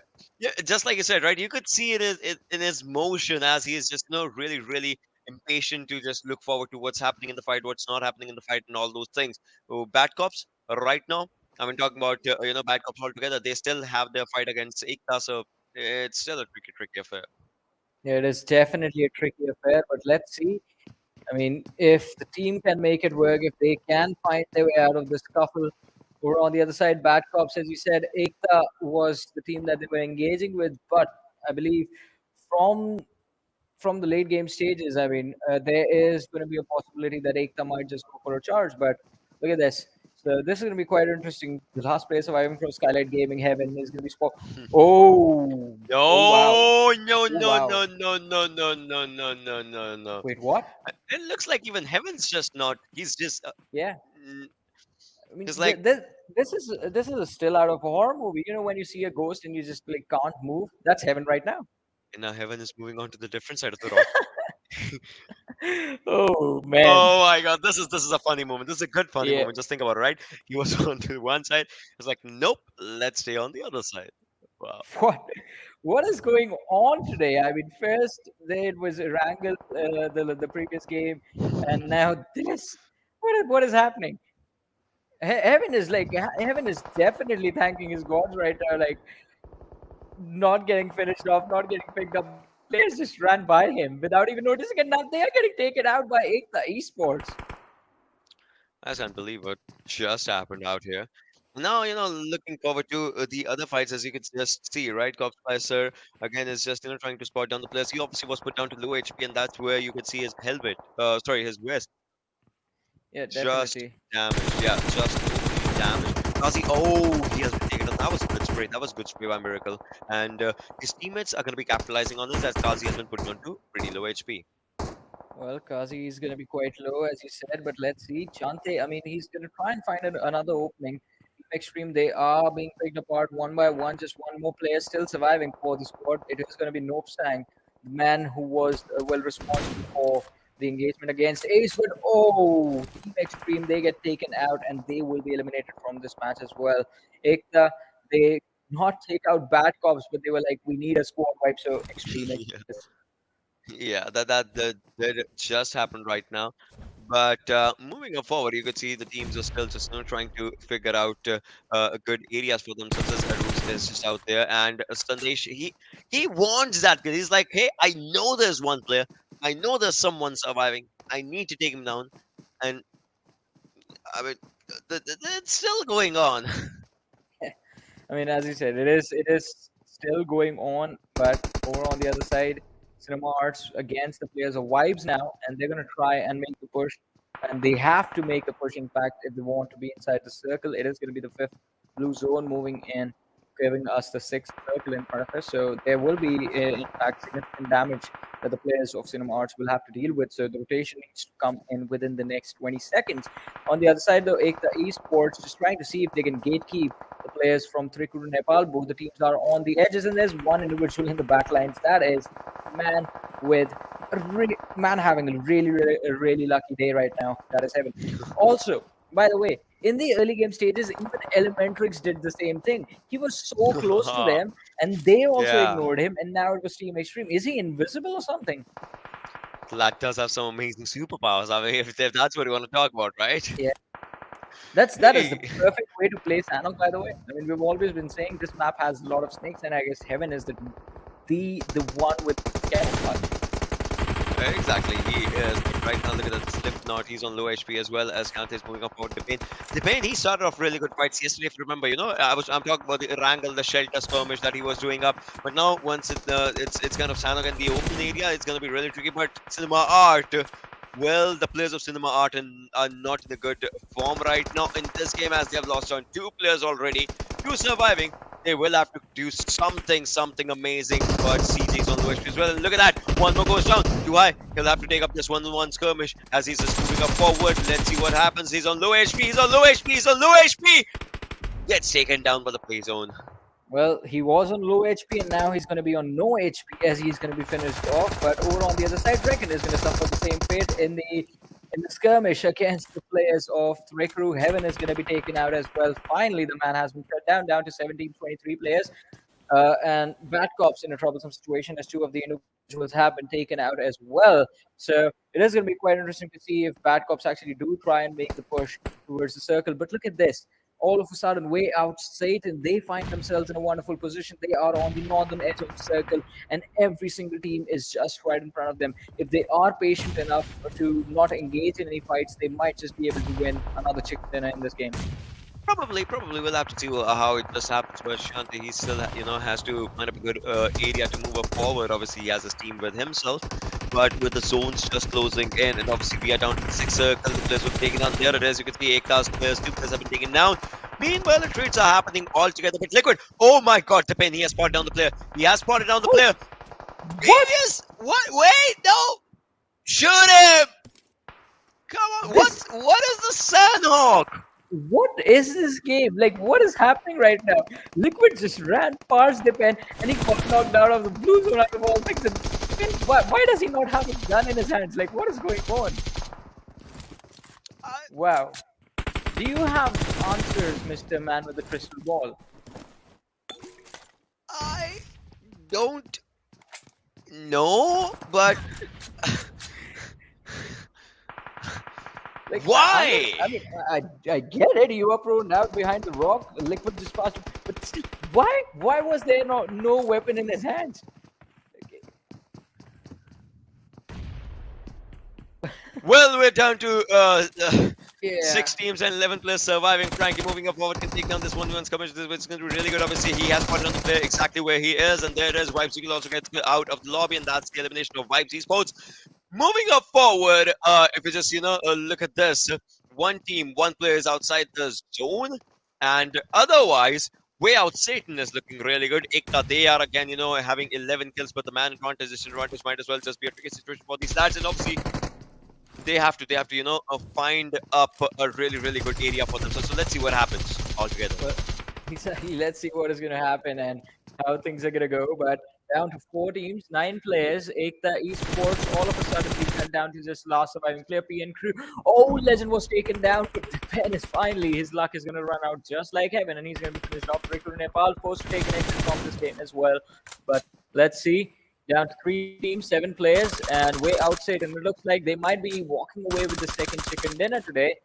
6 kills, all 4 players still alive. EKTA Esports stuck in the blue zone at this point, so their chances of getting in are looking really slim. And PN Crew, it's just like Sandesh, the last player from the team. So he's going to be finished off, and then maybe EKTA Esports, they will be fighting for the second position.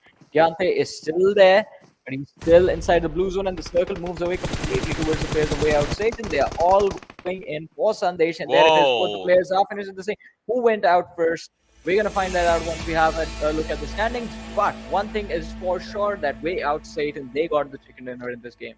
They had it for themselves with 9 kills, 24 points coming up, 35 damage, and obviously again that 7th rank that they have right now, 7th position, pretty good. But if just like you talked about it, appearing to Sandesh was surviving, Gyante was surviving, Sandesh, the players were just trying to dish out a lot of pressure on him, and as much as I remember, I'm pretty sure Sandesh survived in the second. I don't know, maybe he did. We obviously we'll be looking forward to that, but right now this is team at a hand. Wayout SATAN did performed incredibly well. I mean, it was just seconds separating the players, Gyante and Sandesh, in the order of that they went out in. But it was incredible performance from Wayout SATAN. Also, do we dare try and break down what happened over there with Heaven and the pen from the side of Trikru Nepal? Like, how do these lads get ignored in a position like this?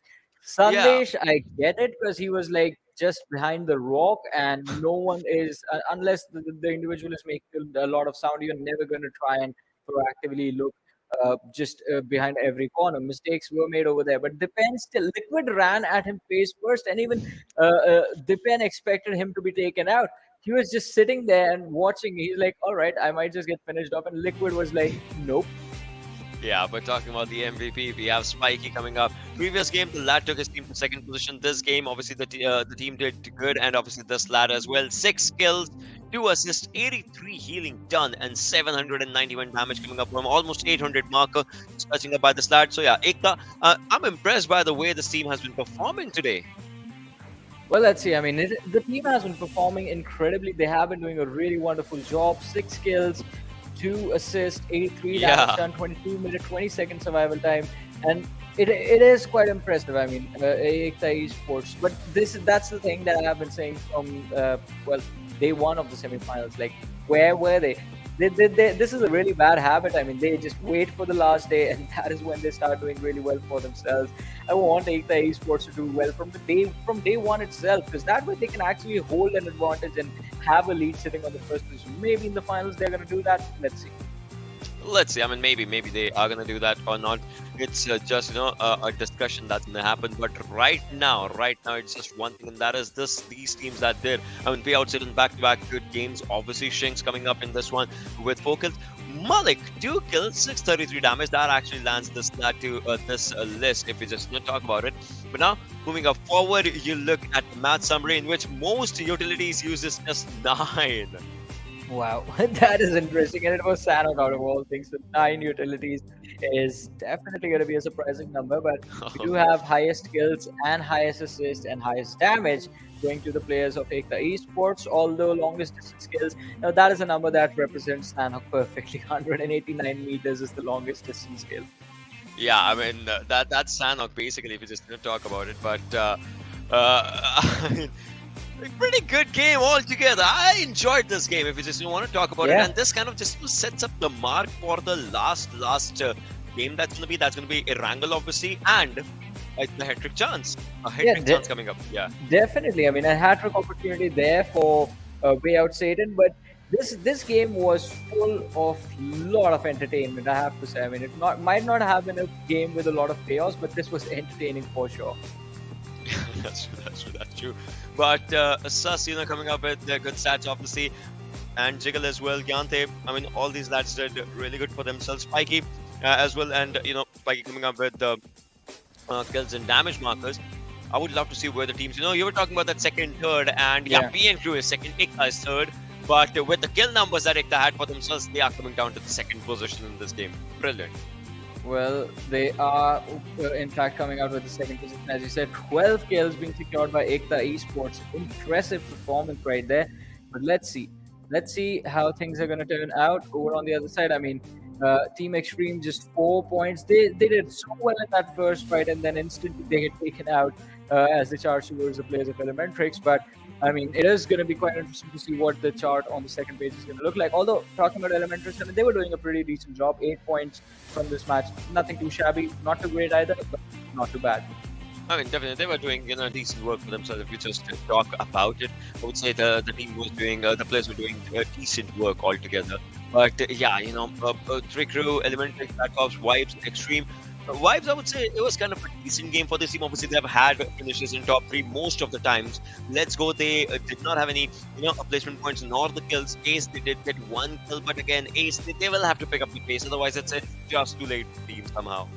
I agree. Otherwise, it's going to be just too late for the team. But let's see. I mean, it is going to be that last game that still remains. And Ace, again, that is, do we call it consistency, Ocean, at this point? See, I would want to see really good teams from this team. I don't know why the team is, because you and I, we cast the quarters as well, the previous ones, that was quarters, right? So I don't know. In the quarterfinals, the team was just looking really good. Well, the team is looking really good, as you said. And over on the other side, though, I mean, the team that is not looking too good, it is going to be Ace that I'm going to be sticking to. But this was an interesting fight. I mean, because Wayout SATAN, I mean, there was no way they would have been able to get themselves this ticket, and had Vibes not intervened in that early skirmish against XACEx. XACEx was all set up with that crossfire. They were like, all right, we're going to wait for these lads, and then once they get into even try to move around, we're going to take them out. And Vibes times in, hey guys, what's up? Easy kill. First kill pick up, they back off, and XACEx, they get destroyed by Wayout SATAN. That kind of did happen, right? But If you just talk about the overall, the Raw official, obviously they are still at the top. JyanMaara is still at the top. PW is still at the top third. But Vibes, one game, Johnny, they have one game. They can either be in top 3, they can either be in top 2, or they can be at the top position. Depends on how they play. Same goes for EKTA. I mean, it's a brilliant game that this team has showcased. But Wayout SATAN in third, second enough for them 2 consecutively. They would want to go for the 4th and maybe want to go for a hat trick. Yeah, maybe they might want to go for a hat trick, but let's see what is going to happen on the other side. Although, I mean, overall standings, Vibes, I want to see this team in the top 3. Or maybe the top 2 as well. I mean, there's not much of a difference. Sitting on 102, the first position Raw official sitting on 118. So maybe if Vibe can actually finish with a chicken dinner, they might just be able to take the first position for themselves. But EKTA Esports, from the last page of the standings to the top 5. Now that is a run, Ocean. That is a climb on the overall leaderboard. And it's not just them, it's Wayout SATAN as well. Look at them climbing up to the top 7. Definitely, that's just the way it has been just looking up forward. But right now, from Team XTREME, Wayout SATAN, obviously these teams would want to just have their last game in a really good manner, and they are just playing it really by the books in a really good way. T2K, yeah, though that 6th position, it's for them. Obviously, it might just be toppled if Wayout SATAN also again has a really good game, and XTREME also. We'll have to see what happens. But this is what the top 8 is looking like right now, and 9 to 16 CampToWin, they are at the 10th. Obviously they have played all their games. Destiny, they have marked their entrance onto the top 16, and they are being they are staying here slowly and steadily. They're just moving up and down in their own areas. So somehow I would say these teams are doing decent. Yeah, the teams are definitely doing a pretty decent job, but I mean, Destiny definitely need a very good game in order to be safe when they are moving towards the next week. Over on the other side, CampToWin still sticking around in the top 16 with one more game to go. If they drop out of the top 16, then maybe next week when they come back, there's going to be a little bit of a pressure on them just to be safe. They would like instead of the top 8. But if at the end of the day, CampToWin and Destiny are still inside the top 16, then the next week they are definitely going to try and cruise by to the competition. If they manage to be safe, if they manage to get like 6 to 7 points in every single game, that's all they have to do to qualify for the finals. Yeah, that's just the way it is looking up, and qualification for the finals. I mean, that's important. What's at stake right now, right? That your first position, $10,000 in the bragging rights for PMNC Nepal. And talking about Nepal, well, we have KINGsNepal as well. They are not playing today, obviously, but they'll be coming up to get that top 16 spot for themselves slowly and steadily. And Aayo Team Ts as well, just out here. Let's go, BADCOPS. I mean, these teams are trying to just have a decent game for themselves, but Ace. It's just somehow, I don't know. Now I would say it's time to go YOLO. Yeah, I mean, I agree. It is time to go YOLO for Ace. Just don't be scared at all. Just put everything you can into every single fight, and maybe we're going to see Ace move up in the standings soon. But I mean, again, it will be really important for them to be a little bit more proactive in those fights, because that is exactly the reason why they lost the skirmish against Team XTREME in this matchup. And let's see if that is going to happen. I mean, one more match to go, and it is the last Erangel that we're going to be waiting for. One more match. I mean, one final match for right now, and that again just creates kind of a chaos in the minds of the players. And we did see our counterparts as well, Ansh and Mandeep. Again, we see them here and there. It's kind of a communication that's going on through the mindsets. Lots of communication. Definitely, lots of communication. But let's just talk about this once again. Yeah. One game to level up the scores with the teams that have already played 10 games. Yeah. If you just talk about it, so I would just I would love to see how that happens. Obviously, for that last game's gonna come up. Exactly. But before the last match, we're going to be taking a very short break. So just stay tuned, keep watching. We'll be right back after this. Are you keeping it real? I'm calling shotgun, wanna see my baby run. Oh, what's the word on the sea?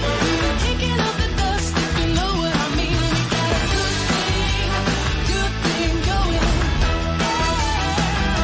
We got a good thing going on.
What is up, ladies and gentlemen? Once again, welcome back to the PUBG Mobile National Championship for the Nepal region, brought to you by the Oppo F19 Pro. Woke up your fun with the Oppo F19 Pro. This is Super Johnny, joined by Ocean right next to me. And now, ladies and gentlemen, just one more match remains for day 3 of the semifinals for this weekend. And the next weekend, we'll be continuing the journey of the semifinals once again. But just the last Yeah. triangle, and along with that, an opportunity for a hat trick for Wayout SATAN. I mean, they do have that opportunity for themselves. We're talking about this last game, right? It is right in front of us with the flight path. Obviously, we'll be seeing that in a while. There it is. From the sidelines of Zarki to nowhere up now, we see the flight path farm. Pochinki school is going to be good areas, military base as well. We talk about it. So teams would want to drop onto these areas. Let's see what happens as the teams drop. And obviously, they start taking up good fights because this is what this is just important right now. All teams are playing out here now. This one. Let's see which Yeah. teams get the best out of this these fights. Yeah, exactly. We're gonna find out which team will be able to get the best out of these fights. But for now, I mean, along with the plane path being in front of us, one thing we have to see is where exactly is the circle going. PP and crew having an easy start to the game. There is going to be a really nice exit towards the sovereignty area. But one more question that we're going to be asking you: where exactly Ace would like to go in this game? They've tried a few things, but none of them seem to work out for them. Exactly, like those kind of things are going to be just really really important for the teams to just understand and to look forward to as we just talk about it. But right now the teams are just dropping down, and you can see already. Let's Go is taking up a fight as you can see Ale, the right next to his name. We could see the gunshots just coming up, and the zone is kind of a standard circle, so nothing, out of the extraordinary. So teams onto the southern island will have to just get inside the circle as soon as they can, and teams around Severny, that being crew, they can just go for a late rotation as well. Right now, the zone kind of just favors them. Yeah, the zone is going to be favoring them. It's going to be a central circle. So again, this is going to be quite similar to the second Erangel that we saw. The slow early game resulting in the late game chaotic fights. But this time, I mean, Elementrix, they have gone for split two players, limited rather than two quite close to the side of Peripia, and we have Cinema Arts taking control of the military base, but it is the players of Ace they are trying to fight out, and one individual has been taken down already. CJ is going to be knocked and finished. Ace, they have found the opening, but this is the team I do not want to say, like, all right, just because they have a kill advantage, maybe we're going to see them eliminate the Cinema Arts as well, because even in the last game, they messed up. Yeah, exactly. That's what even I am thinking of right now. If a team is doing good, I would still not just say that the team is just looking really good because last game it was kind of a mess up situation. But looks like this time maybe the tides have turned because it's the second knock that the team is doing, and they'll have to move forward. Let's see how they just plan up their rotation or maybe the flank that they're creating. Looks like they're looking really really confident with everything. Yeah, I mean, they Oh, are not looking this really one, not confident. this one, Oh, not this one. Its own Molotov. yeah, just jumps right into it, and well, he's gonna be burning alive. But as we were saying, I mean, Ace this time it is a little bit better start that they're getting because they have taken out two knocks from the side of Cinema Arts, and they still have the advantage. Even though Dipesh was burning in his own Molotov, he will still be alive and standing on his 2 feet. He's gonna have to heal up, and then maybe we'll see them force a push on the other lads from the side of Cinema Arts. Too high, BP Bison in his hands. Hiding behind the door, waiting for the players of 8 to come in first. Knock will he be able to secure the finish? The second player has been damaged quite a lot, but finally Too High is going to be taken out, and he is going to be finished off instantly. Now the players of Ace, they have to go inside the cover because the last guy from the side of Cinema Arts is holding this sort of big watchtower, and Sasuke, again, just like in the anime this time as well, he's going to be the last player surviving from his clan. Yeah, he is the last one surviving out here, and obviously he will be moving on to backlines again and again. This kind of just puts him up into a tricky situation. Just think about it. And this is the first time that Ace is looking deadly for the starters. But just think about it, right? One game they went down on Shelter's area. Next game they Yeah. went down on Kamishki's area. This time they went down on military base. So I would just say one thing, and that is they need to stick to a drop location where they feel that they are really, really comfortable. Yeah, I agree. I mean, they need to be at a location from where they're going to be comfortable and where they are going to try and see that they might be able to secure a few extra placement points for themselves. But let's see. I mean, it's not going to be that easy. But over on the other side, we do also see another squad present right in front of us. That is going to be Let's Go, along with the players of KINGsNepal towards the side of Georgia Cole. And I want to see what the rotation pathways are going to look like for those two teams. Because it seems like, I mean, they have been going in that position every single time they are on Erangel, but they never collide. Yeah, they never do. They never do. But right now, just look forward to. A lot of teams obviously would just try to get inside the circle as soon as they can. The ones that are obviously outside the zone, we talk about the areas around Milta Power. That's where EKTA is. And obviously, BADCOPS. Last game, you remember BADCOPS. The first Erangel, sorry, you remember BADCOPS going Yeah. on for a late rotation from nowhere up noise area that kind of just went against them. So this time they would want to change up all the things, but Elementrix, most of the times in these kind of circles, we've seen Elementrix go to the potato hill. Even in the Yep. previous Erangel, we saw them. But this time, Team XTREME is already there, so I would want to say if Elementrix, knows it, and if they do the challenge. That is going to be an important thing. I mean, if the challenge actually happens, then maybe the team is going to be in a really tricky position, and then survival is also going to be a big challenge for them. But let's see if that is going to happen. In the meanwhile, as we do talk about crossing the bridge, moving up to the island, BADCOPS, I want to see EKTA, will they go for an early skirmish close to the bridge because they know BADCOPS are going to be towards the side of Nowhere Pnoy, or maybe they will be moving deep inside the circle and then they will look for a fight. Although, I mean, talking about switch ups, this time, again, PN Crew just coming in with just 3 players. Vibes is always going to be there with 3-man squad. Reds, all of the teams are sitting with all 4 players alive. I mean, not everyone. St. Yeah, Mark's, they lost 3. I get it. But just like you said, right, we will still have to see as for what the players just think about it and how they just plan everything for themselves. But Skylightz Gaming, yeah, that's quite a split for the players of Skylightz Gaming. I mean, they do have that fragging power, but just understand, right? With every game, your opponents are just reading you perfectly. And Yeah. with every game moving forward, they're just ready to take up the fight perfectly.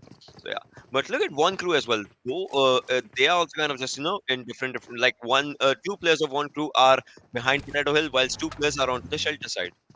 Yeah, exactly. I mean, 2 players behind the potato hills, 2 players on the shelter side, and based off of that, I mean, it is going to be quite tricky for the players to actually regroup. But I mean, it's still the early stages. It's the first blue zone closing in, so let's see. They will have to try and go for the rotations pretty quickly. But over on the other side, as we do talk about the North Georgia Cole situation, where the players from the side of Let's Go do like to go. In fact, they're still going to be inside the circle and they are going to stick to the northern side. Maybe Thapa can spot the players from the side of OK Shata on the other line, but no, the timing is going to be a bit off. And finally, he sees the vehicle moving.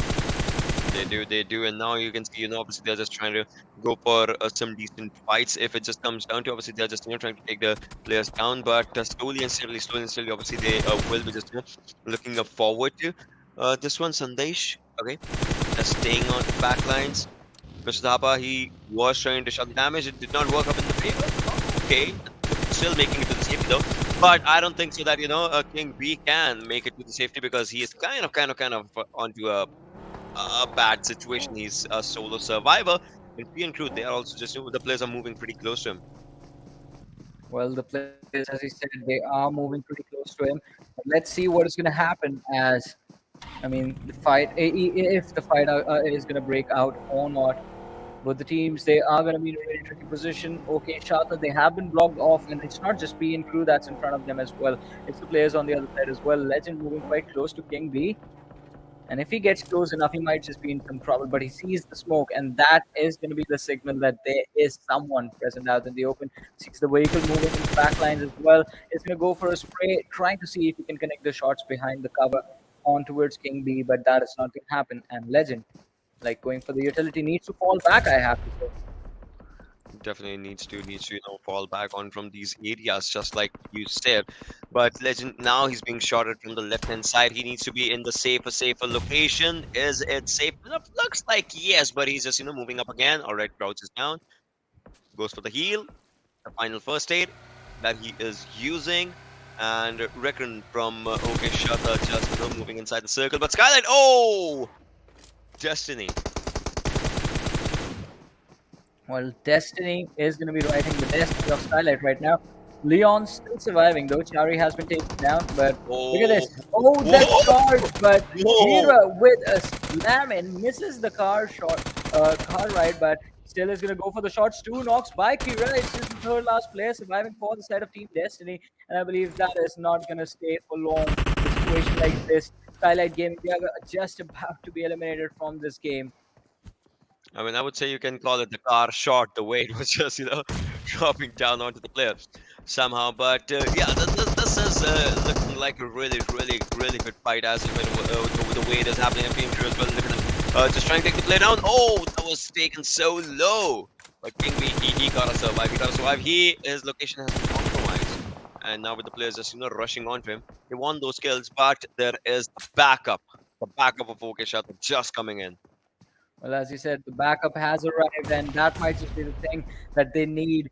Ayush on the other side trying to hold off a few of the individuals from the side of Okeshata. Allen is going to be there in the distance, but Reckon might just be in some trouble as he's trying to fall back. And if there was a over the ridge, maybe we could have seen some trouble. But Chari, oh, he barely managed to get towards Joker, and he is still slowly and steadily bleeding out. Team Destiny, they're going to lose out on one of their individuals. Okeshata, there's the opening that PN needed, and now the fight is going to be down to a 3v3. This is where it just comes down to the level where the players are like they want to just test the patience, the second circle as it is closing in. Scarlet Gaming, well, they're moving on to the other direction, but it looks like they haven't spotted on. Joker has been spotted on. The shots are being taken on the lad with the spraying capability that these players would want to just try and dish out the damage, but well, not a lot was done onto the players. Now Ruse moving on to the backside. Kira as well. Playzone takes down Ace Space. Well, this is where Playzone starts turning up its side, and Ace is facing the wrath of the zone. Well, Ace, as you said, is going to be feeling the wrath of the stone going towards the middle and off to a good start, but the rotation is going to be delayed from the spot. On the other side, though, Esports taking on the players of BADCOPS, a fight that we did anticipate and, in fact, did call out quite earlier on. The game is finally starting out. Let's see if that can be converted and EKTA Esports can, in fact, get an early squad elimination in this game. We are 11 minutes in, even though a lot of the teams have lost quite a number of individuals from their side, all 16 teams remain. Yeah, the teams are there. Teams are just there. But now look at this. The players are still, trying to find out the good areas for themselves. Vibes Praveen just, gets down to the back location as well. Check this out here as well. They're trying to find out the good area around school, and I think they have. And this is what the players normally do. They don't want to, showcase the location as of where they are, and they don't want to showcase the exact window that has been taken down. So they just punch the window. They don't shoot at the window, which kind of just, works up around in the favor of the players as well. But now want to move, I would love to see how the movement just happens for the players. Yeah, exactly. How are they going to try and move out of the bad positions that they're in? Talking about moving, XTREME Esports, they are starting to move as well. And it's going to be quite interesting to see where exactly they want to rotate to, because I feel like they might just be in a decent position to do what they do best. That is just pick up kills, get into those fights. But getting inside the circle is going to be a priority for this team right now. They have managed to clear out positions ahead of them, the direction that they're moving in. And now Spiky and the lads from XTREME Esports are going to move forward. Although BADCOPS in the backline, we did see XTREME Esports pick up a kill. So I'm wondering right now where the score of BADCOPS is going to be. In the meanwhile, high voltage against Elementrix and Inception is going to be taken down. Assassin is trying to see if he can spot out the other lads who are hiding behind the tree, but they have to be careful since high voltage is also quite exposed. Exactly. That's just the way it is happening. But now look at this Cooney. Still, he knows that the players are pretty close to him. The opponents are pretty close to him. They have just stopped down there, so it might just be a big issue for him. But he knows on from one side there's one team, on from one side there's other team, and obviously high voltage. They are just trying to stay on the good grounds for themselves. Aussie. Okay, they are just dishing out the damage onto the vehicle, which obviously is a good thing. But right now, I know. I mean, Circle is still onto these players. Well, the circle, as you said, is still going to be on to these players. But let's see what is going to happen and how the team is going to make the push happen forward in the late stages. Over on the other side, the team extreme, they have to be extremely careful. Elementrix on the other side, on the opposite hill, in fact. And this control by Team Extreme, I want to see how long they can make it last. They have lost Mopsang earlier on in the fights. Now it's a three-man roster from Team Extreme that is still inside this game. Really difficult for the players just just get onto the good lines for themselves. But it looks like Muffin is just trying to just gather the information. Obviously, no one's there, but if you are around the areas of Potato Hill, you gotta be careful. You gotta be careful of every angle, every area. That's what the players are here for. That's what they're trying to get for themselves. Let's see how it just works up for the players and for the teams altogether. Well, exactly. Let's see what is going to work out for these teams. So far, I mean, again, at a complete standstill this game. The fights have been paused for the moment as everyone is going to be scrambling for position and cover right now. And we do have almost every single team inside the circle just have found their positions, have found exactly where they want to hold. But the next shift is what is the thing that will be causing a lot of chaos. And again, it's quite a similar position of the circle, just like the second Erangel. But where is the next shift going to be? That is going to be a big question. We do see a lot of all right, so it's quite close to where the game came to end the last time as well.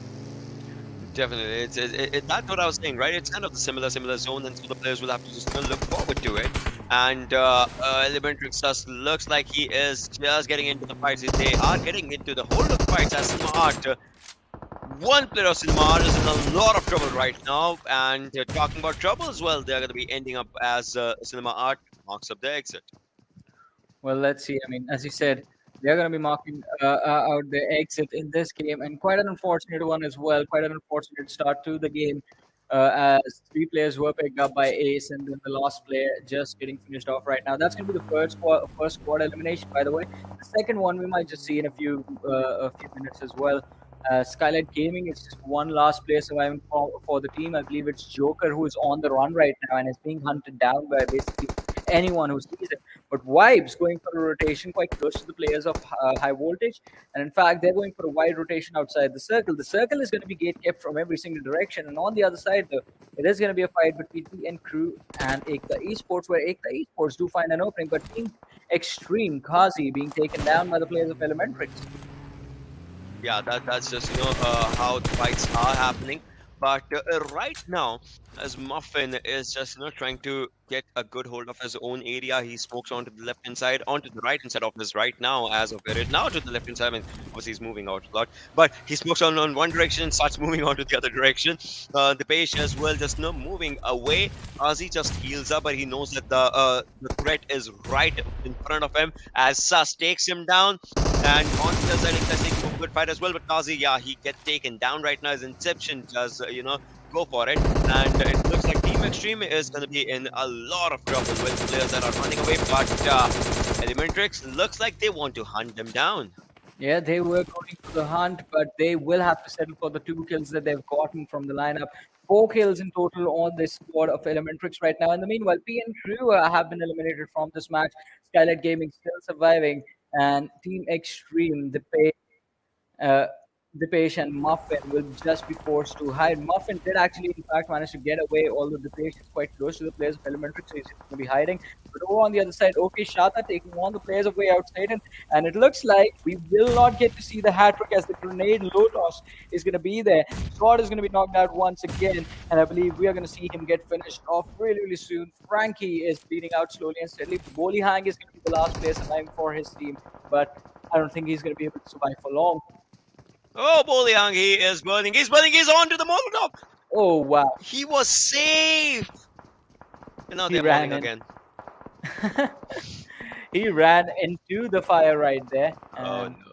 well, okay, Shata, they'll be okay with it. As long as they are getting the kill, I don't think they're going to be too upset. They did not get to shoot him and finish him off. But look Yeah. at this. So now we're down to 30 teams, 38 players.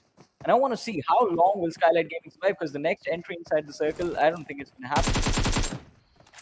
Well, that's the same thing, right? That's the same thing. That's what I'm thinking of, as well as what the teams are going to be doing for themselves. Assassin just staying on to the backlines. The team has 2 kills. They have all the 4 players surviving for themselves, but they'll have to make it inside the circle. The 280 meters, the 300-meter marker that the team is away from the zone, they will have to make it as soon as they can. And obviously, they have vehicles.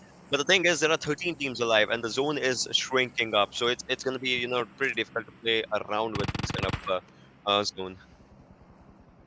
Well, as you said, I mean, it's going to be pretty difficult to play around with these zones. Muffin is going to be taken down on the other side by the players of Trikru Nepal. Team Extreme in a really bad position as all of a sudden the Dipesh is going to be the last player surviving for the team. And the circle moves towards the east yet again, out in the open, in the middle of nowhere. And now I don't think there's going to be any cover left. Whoever has the high ground that is in control of the players of Trikru Nepal will be having a massive, massive advantage for themselves. But talk about advantages, as high voltage assassin is going to be able to find an opening, taking down one of the individuals from the side of Let's Go. Ale is going to be shut down, and Let's Go. The last player, Mr. Kappa, is hiding in that shack, and we did see him take a little bit of damage as well, but he's still going to stay alive. Definitely is gonna stay alive right now, but look at this, the way the players are just moving up forward to these fights. The Page, he's outside the circle, he needs to make it inside the zone if he needs to survive, because 13 to 16 gets you no points of the placement. At least should get one. Will he be able to? Well, yes, he will, but Let's Go has been taken out, and they go down by just 1 point, and that's their kill point. Yeah, exactly. To be taken out with 1 point to their name, but let's see. I mean, moving forward inside this match, Trikru Nepal doing a wonderful job of controlling this edge to their advantage, but Elementrix closing in from the backlines will not make things easy. Sasa is going to be taken down by the zone. Yozu is still there, but he is slowly and steadily taking those hits, and I believe even he is going to go down. Liquid is the last player surviving for the side of Elementrix, and last time he missed an opponent. This time he's going to be wishing that karma works out and, well, no one sees him. They just let him be. Yeah, hopefully they are just gonna be thinking about that. But I'm looking up forward to as of what is happening. I can just for sure say this thing, and that is one crew is looking really good as they have a good area for themselves. Vibes Malik does take down Roost from Destiny. That's going to be really tricky. 10 teams still surviving, 26 players alive. Harame MR5 does get taken out. High Voltage Extreme does get does take down one. That's going to be Roost. So all in all, good fights are still happening, but it still doesn't look like complete chaos situation because every team is just not overextending themselves. Well, exactly. I mean, no one wants to overextend right now because the moment you do that is the moment you will be taken out. Yeah. The fights are happening completely out in the open. There is not enough cover available for everyone. So whatever ridge you have, whatever tree that you're hiding behind, you're just going to stay behind that position for as long as possible. In the meanwhile, Liquid decides to play things the other way, is going to take a risk, try and get a knock. Well, in fact, does succeed in getting a knock against the players of Trikru Nepal. He's going to be taken out. Skylightz Gaming also getting eliminated from this game as well. Down to 8 teams, 22 players alive.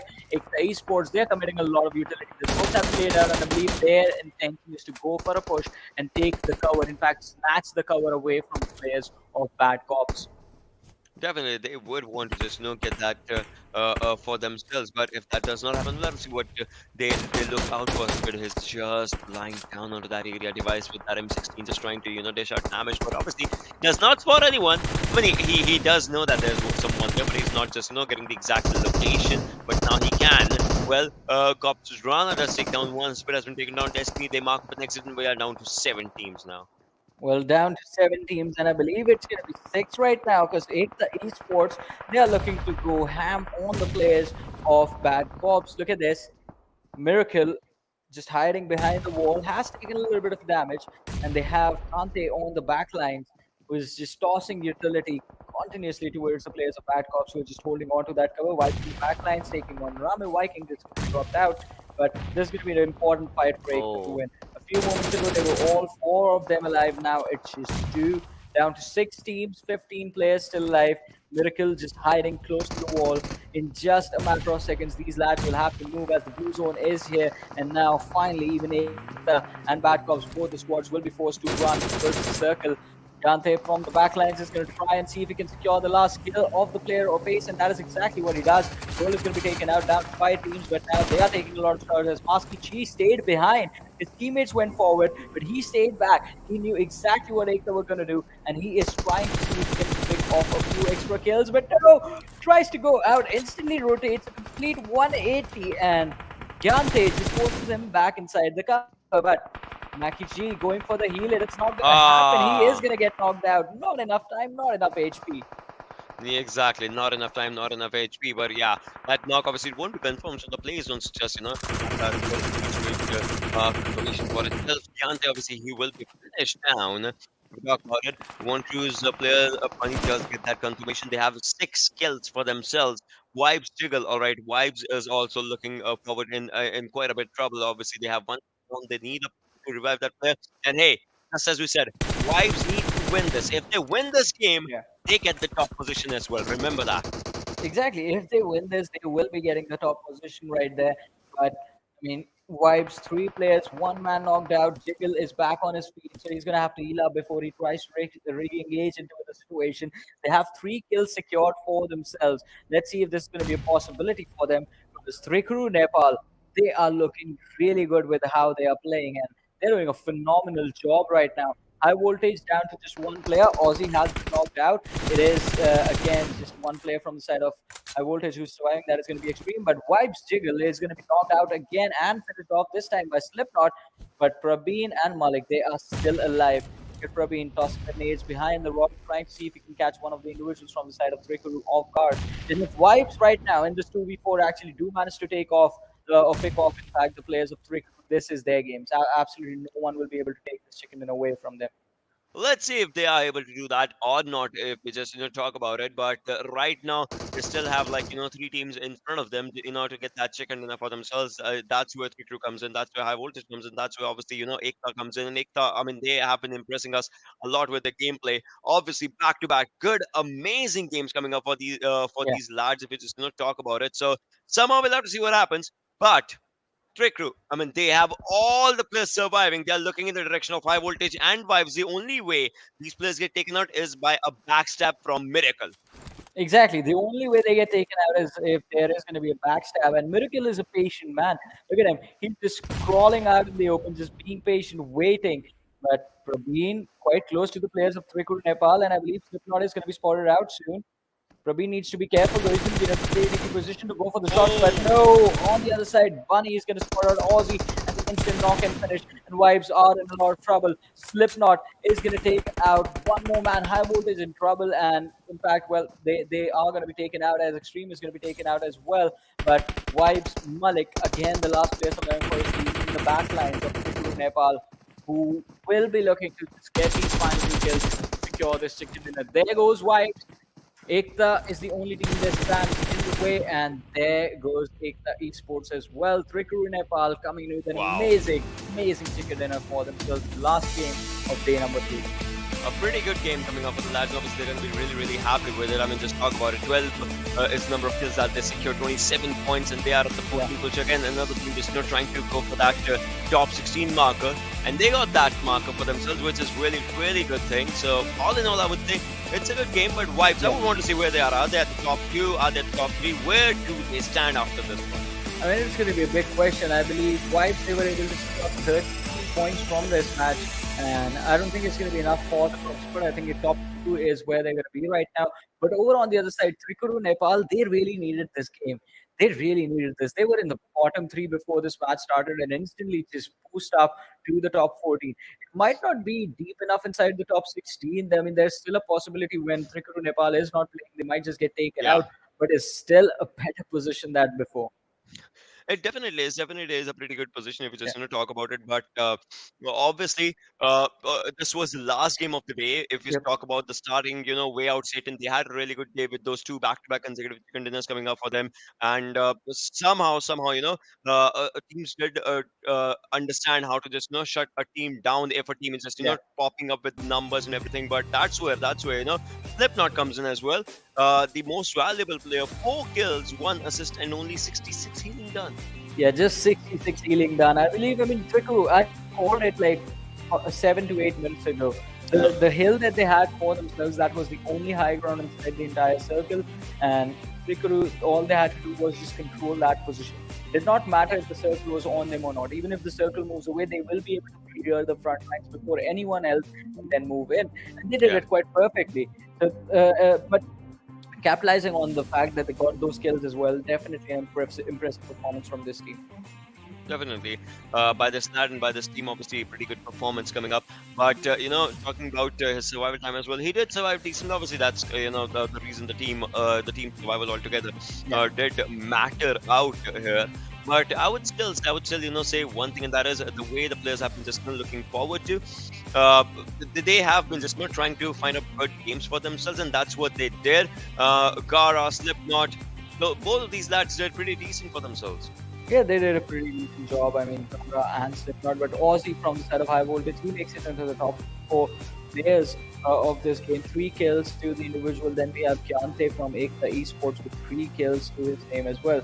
So impressive performance from both these individuals. Aussie as well. I mean, high voltage. The moment they saw one of their lads getting taken out, it was a troublesome situation. XTREME and Aussie still surviving, but again, it was an open scope, 2 exposed, and Trikru was able to go for the punish. Gyante, although, was, I have to say, really interesting. But EKTA Esports from the backlines, fighting the blue zone along with the players of BADCOPS, and they still make into the top 2. That was intense, and this team did a pretty wonderful job.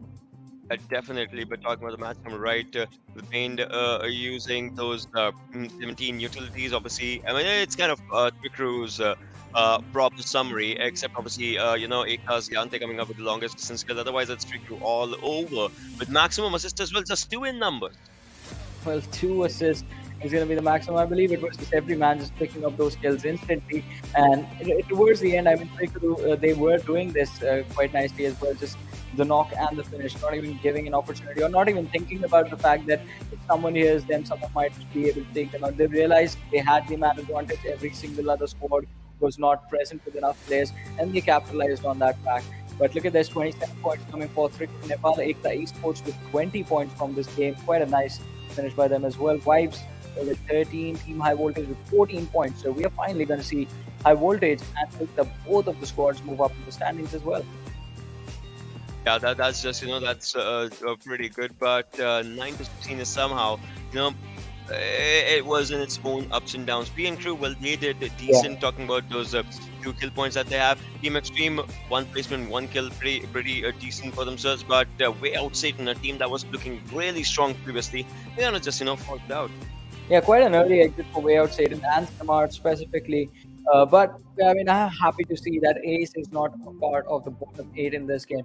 They did not get enough points from this match as well, don't get me wrong, but still, at least they are out of the bottom 8 for 1 match, and maybe that is going to be that in the overall standings. They might just move into a much better position, at least hitting those 20-point marker.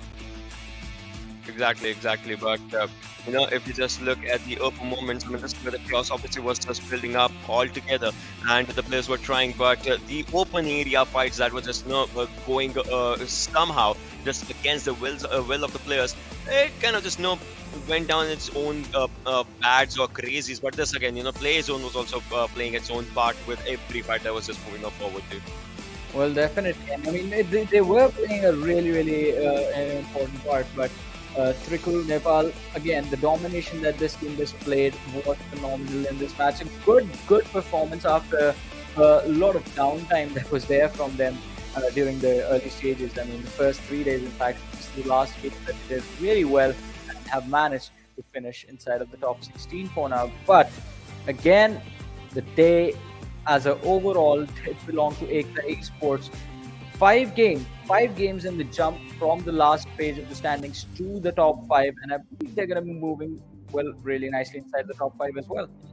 Definitely. I suppose if we talk about the way these lads have played, I mean, Spikey, Miracle, Gyante, and Shante, I mean, pretty good numbers coming up in terms of kills, obviously, and Miracle obviously being the backbone, obviously all the times coming up whenever the team needs him, and does it in a really good way. With one of the most amazing survival times, this team is shining up pretty good. Well, definitely, as you said, this team is definitely shining really nicely. Look at the kills. Good kills on almost all members and good survival time as well. Miracle is the one who is lacking a little bit behind in KPM, but it is still fine. As long as the survival time is there, as long as the damage is being dished out, it all works out. Yeah, it definitely does work out if we just talk about it. And today was a pretty decent day for this team. Obviously, one of the most consistent days for the team. And now comes down the moment of truth when every team has played with 10 matches and EKTA Esports is at the top, 121 points. Raw Official at the second, JyanMaara at the third, and Vibes with the same number of points as JyanMaara. So EKTA Esports, I mean, it's hats off to the performance the team has given today. Yeah, definitely. As I said, hats off to the performance the team has given, and it is an incredible run from the team. And I was thinking like second or third, but EKTA Esports sitting on the first position in the overall rankings. Now that is just domination. But look at Vibes as well. We were questioning where they were going to be. They're going to be fourth, but nothing too shabby. Their points are tied with points of JyanMaara. And over on the other side, though, we do see Wayout SATAN still sticking around in the top 8. Then there is Elementrix moving up to the 9th spot. XTREME, even after getting 2 chicken winners, XTREME is going to be sitting on 10th position. I mean, pretty good for the team, but obviously top 16 is where you have to be, and just like Yeah. you talked about, right? Extreme, they are at 10th position, then Skylightz, DRSP, and Trikru, Harame, and Destiny. If you talk about these teams, right, 62, 61, it's just we'll have to see what 70 to 24 has for itself, because again, competition will start up in a few days, Yeah. and it's going to be even more fierce. If you talk about it, Yeah. and 55 points, yeah. Definitely, the competition is going to be fierce. And look at that. I mean, Ace, they are 35 points away from the 17th position. CampToWin, they will have to try out next week. I mean, this time they started off nicely, but yesterday wasn't really their day. And CampToWin, because of that, are going to be out of the top 16 right now, but not too far away. CampToWin, KINGsNepal, they still have the opportunity. Maybe next week they come back. And if they manage to secure 1 or 2 chicken dinners for themselves, maybe we're going to see them in a comfortable position. And when they get to sit out the games on the last day next week, then it is just fingers crossed again, and then just praying that the opponents below you do not perform really nicely. They get taken out. Hopefully, we'll have to see how that just happens altogether. But if you talk about the overall leaders in the kill department, that's where obviously Gunner comes in. Snipe Whitey with 21, Aussie with 20. I mean, the players are looking pretty decent with the performances. But JyanMaara, they are taking up high on the fragging power. If you talk about it, obviously they did not play today, and yesterday was kind of a dicey day for them. But even with that, I mean, that's kind of the way they played on the day one, that just had its own marker. Aussie, we talked about this stat, right, yesterday when we were saying that he is in the top 10, and obviously he will be jumping up. He is on the third right Yep. now with the kill numbers. I mean, exactly. And as you were talking about JyanMaara, I mean, Gunner is a man who's in incredible form at this point. I mean, we were sort of questioning exactly how the team is going to look like. I mean, with Snipe YT in the mix, but Gunner is doing an incredible job. Snipe, we've always known him a really incredible player. So, incredible overall performance from JyanMaara. But today's day, again, it belongs to EKTA Esports. Highest Yeah. skills in the day, highest heals done, highest damage, highest knockouts as well, but highest damage received is going to be Cinema Arts. Yeah, I mean that definitely is first in the march, but EKTA, they have been just performing amazingly altogether, and that's the kind of performance that anyone would just want to see from this team, because this team was unstoppable in anything that was just being thrown to their way. They were unstoppable, and they performed. They proved themselves, and they're like now they are here to just stay and dominate altogether. Yeah, definitely. I mean, they are going to be here to stay. They are going to be here to dominate. But again, with the esports, the habit that I've noticed is they take 1 or 2 days to understand what's happening in the lobby and how the other teams are going to be playing. I'm pretty sure this team is going to move to the finals. But once they get there, there is no time to understand. You Yeah. have to you have to get those points from the first game itself. And EKTA Esports, they are a team that are capable of doing that, but they have to do it from the very first game in the finals. Definitely, they will have to, but with this, they obviously just almost coming to its own Yeah, end. There's just one thing in my mind, and that is what the next days will be bringing up for us. exactly. I mean, what are the teams going to bring next week? That is going to be a big question, but we're going to have to wait for that because today it is done. We're going to be calling it a night. Tune in again next week, Friday, Saturday, and Sunday. That's going to be the last 3 days of the semifinals. Until then, ladies and gentlemen, thank you so much for tuning in. Take care. Good night. Bye bye.